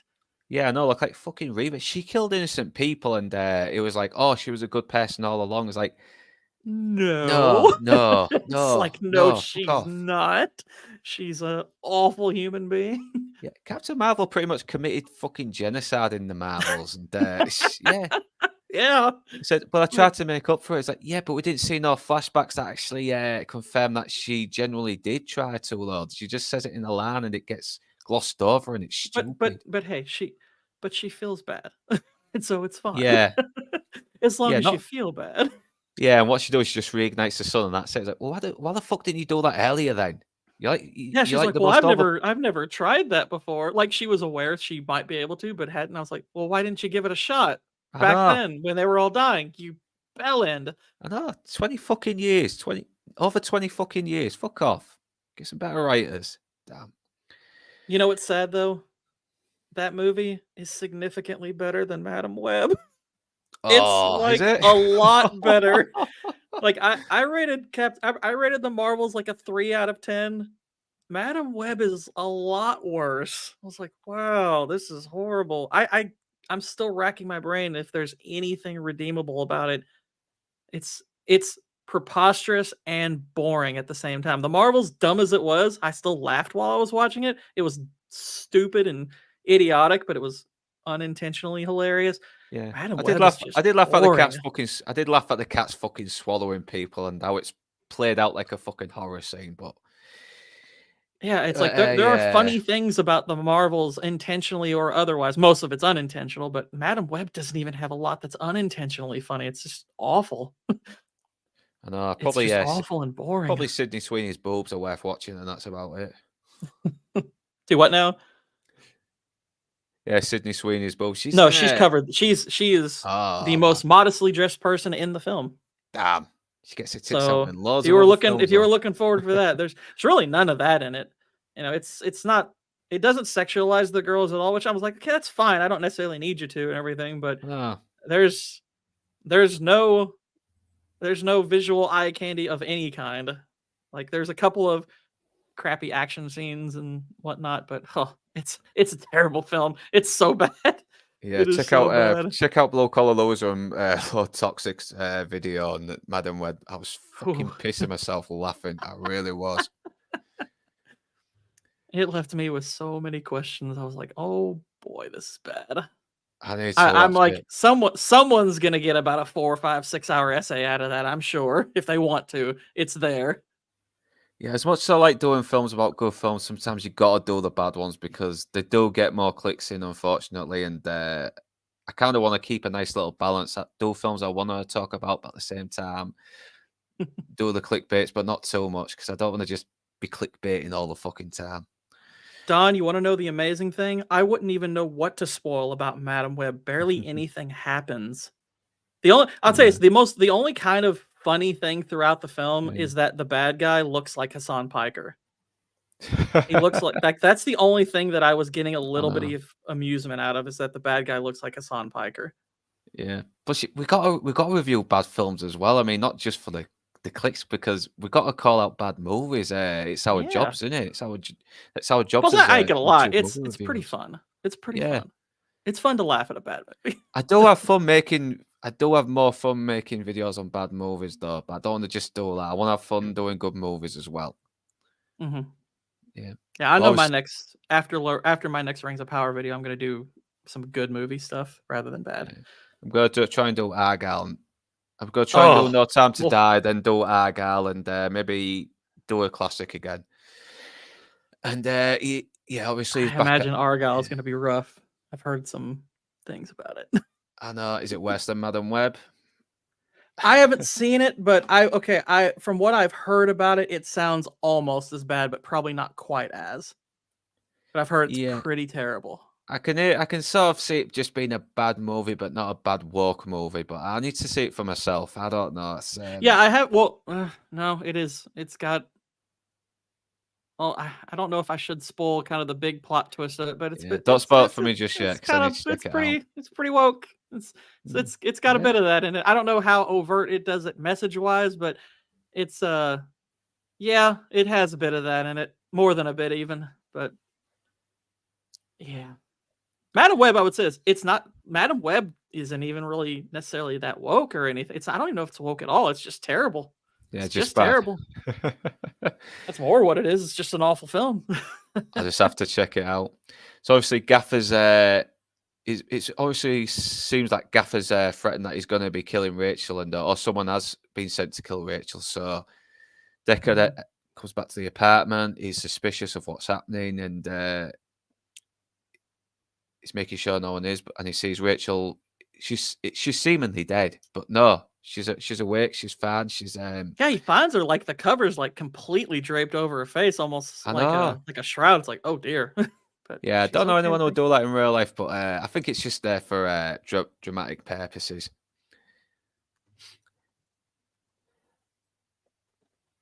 And so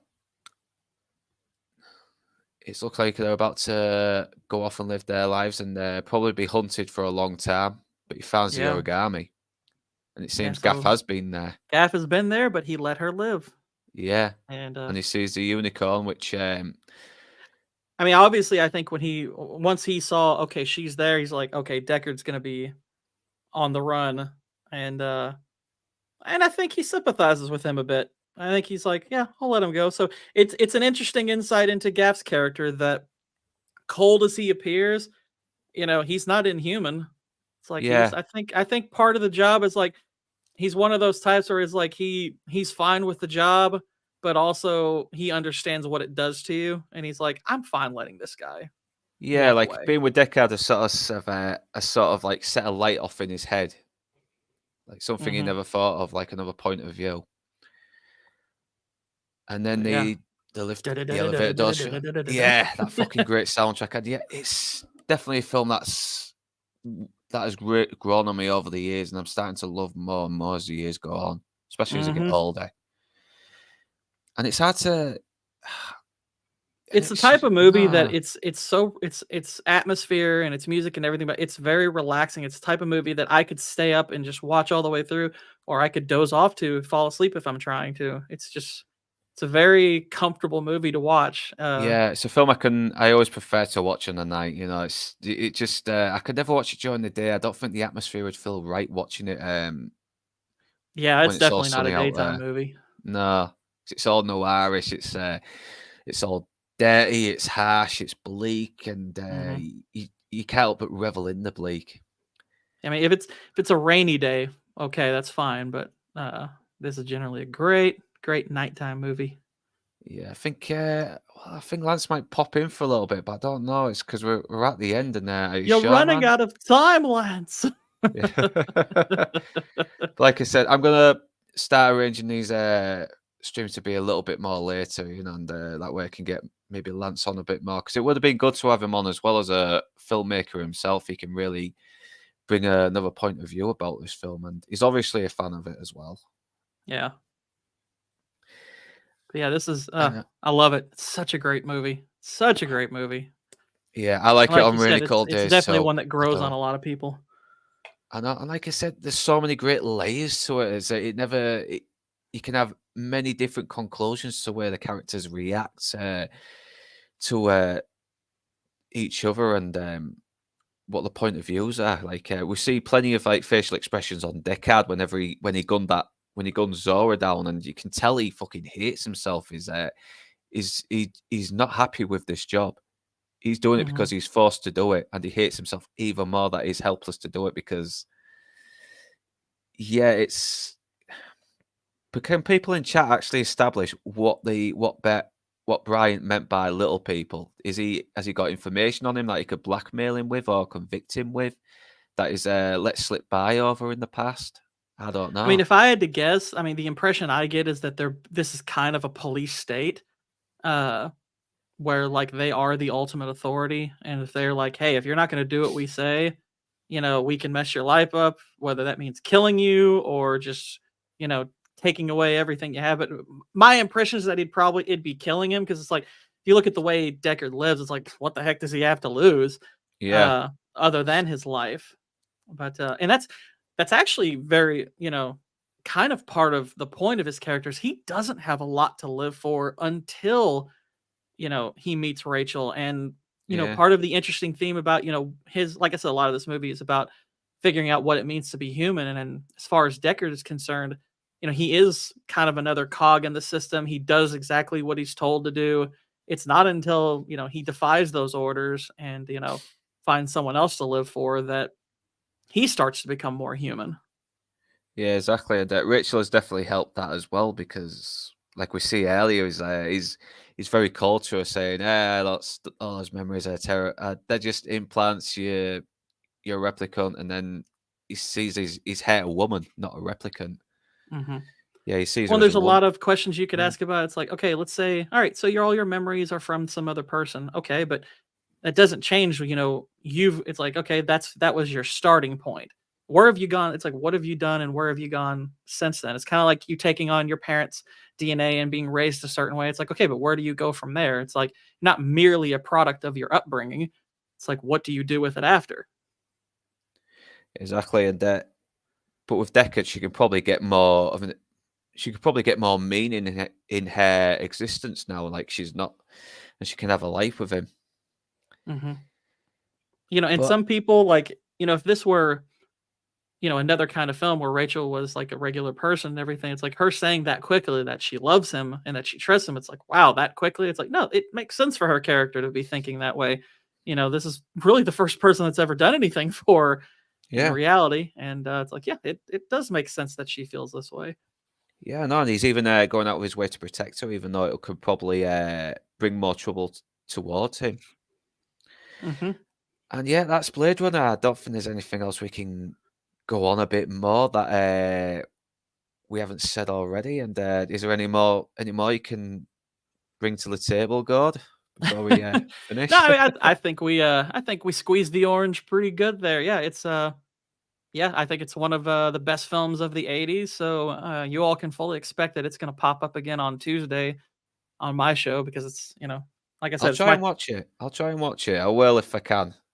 well, it's yeah, Tuesdays are a little bit it'll harder. probably be one you'd probably want to catch on replay because it's going to be what I don't know what time it is over there now, but it would be 2 hours from then when it starts, so be a bit of a late one. um, Yeah, but I like this quote from Toxic. Yeah, it also goes back to the guy pushing the boulder up the hill, and it always falls down, and he still has to keep pushing it up. If what you do doesn't matter, then what matters is what you do. Yeah, he established this on the Groundhog Day rewatch. yeah, that's So another great movie. it is. Another It's fantastic one. absolutely fucking brilliant. Mm-hmm. But Yeah, I was on a Jacob Ironside show about a week and a half ago. We talked that movie. Love it. I'll try and see if I can get him on as well.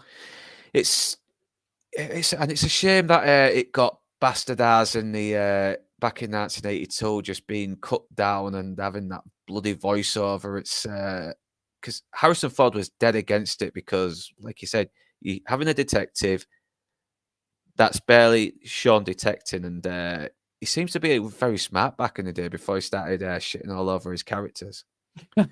Yeah, he had. I mean, back when Ford had because I mean, like for a long time, Ford had a lot of input in the various scripts that he, like that's something he wanted in most of his movies is to have a bit of input because I think his way of thinking was, if I'm playing the character, I'm gonna have insight into him, and so why not help? And a lot of the projects he picked, I think, had scripts that weren't fully finished. That had like when he went and did the Fugitive. The Fugitive went through like numerous rewrites because they were never fully sure exactly what they wanted to do with it. But to answer your question, Don, my streams are on Tuesdays. The time kind of varies depending on the guests I have. My shows coming up are going to be at 9 p.m. Eastern. But yeah, it's a show called The King's Court on Tuesdays. And pretty soon I'll be bringing my gaming streams back as well because I like doing those. Yeah, I But need to anyway, do so them yeah, all. but yeah, Ford, gosh, he used to care about the characters he played, and I think he had a lot of the time really good insight, and made really good contributions to various scripts and aspects of his character. But yeah, I don't know why he feels like he has to go around crapping all over the I people he know. plays. It's like, Ford, you did a Yeah, great 'cause job with these guys. I know even if you've lost your passion for your craft, I mean, you don't just shit all over characters that have that that have inspired people to try and become better. It's completely disgusting. hmm It's like you don't have to apologize for being a good actor and being I in good know. roles. If you're starting to feel a little down, but retire. It's not worth being in the industry if that's what they ask you to do. I know. It's like a carpenter as well. I mean, if acting's becoming a bore for you, just go back to your bloody carpentry. I'm sure he still could still do it, even though he's in his 80s. hmm He's still being good enough shape for it. But yeah, Harrison Ford, good actor, bit of an arsehole, never meet your idols. Yeah, yeah. Sometimes that can be fucking true. It's like I like Sean Penn as an actor, but from what I've seen in his interviews, he's a fucking douchebag. Oh, he's a tool. Yeah. He's a And it's shit. massive tool. Yeah, fucking. I prefer Chris Penn. I prefer Chris Penn. Very underrated in my opinion. Yeah. Yeah, I miss old Chris Penn. Yeah. Have you seen Never that fully At Close appreciated. Range with them both and Christopher Walken? That is a fucking great I one. haven't that. seen that Close Range. Obviously, I've seen like True Romance and Reservoir Dogs Yeah. and stuff like that. I even like him in Rush Hour. I think he does a really good job in that. But Yeah. He died way too fucking young. I was mhm. really shocked when he heard he died.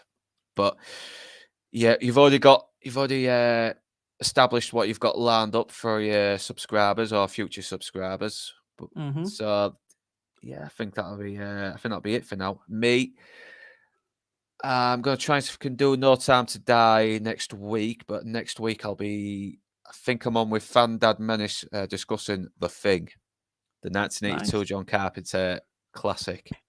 Nice. So everybody, thank you for joining us. Please, if you haven't subscribed to Gourd King already, please do check out his stuff. He's got some good streams up ahead, and he's been an absolute fucking gentleman through my dickheadery tonight. He really has. Thank you. And thank you for having me. This was a lot of fun. Yeah, thanks for joining me as well. I know we haven't totally had a chance to know each other properly apart from a couple of times on Stu Penzo's stream, but I'm real glad you gave your time to come on here and have a good chat and talk about a really great film. And Heck yeah. So I will end the stream now. So right now, that's me done, and I am off to the pub. So thank you for joining us, everyone, and I bid you adieu. Later.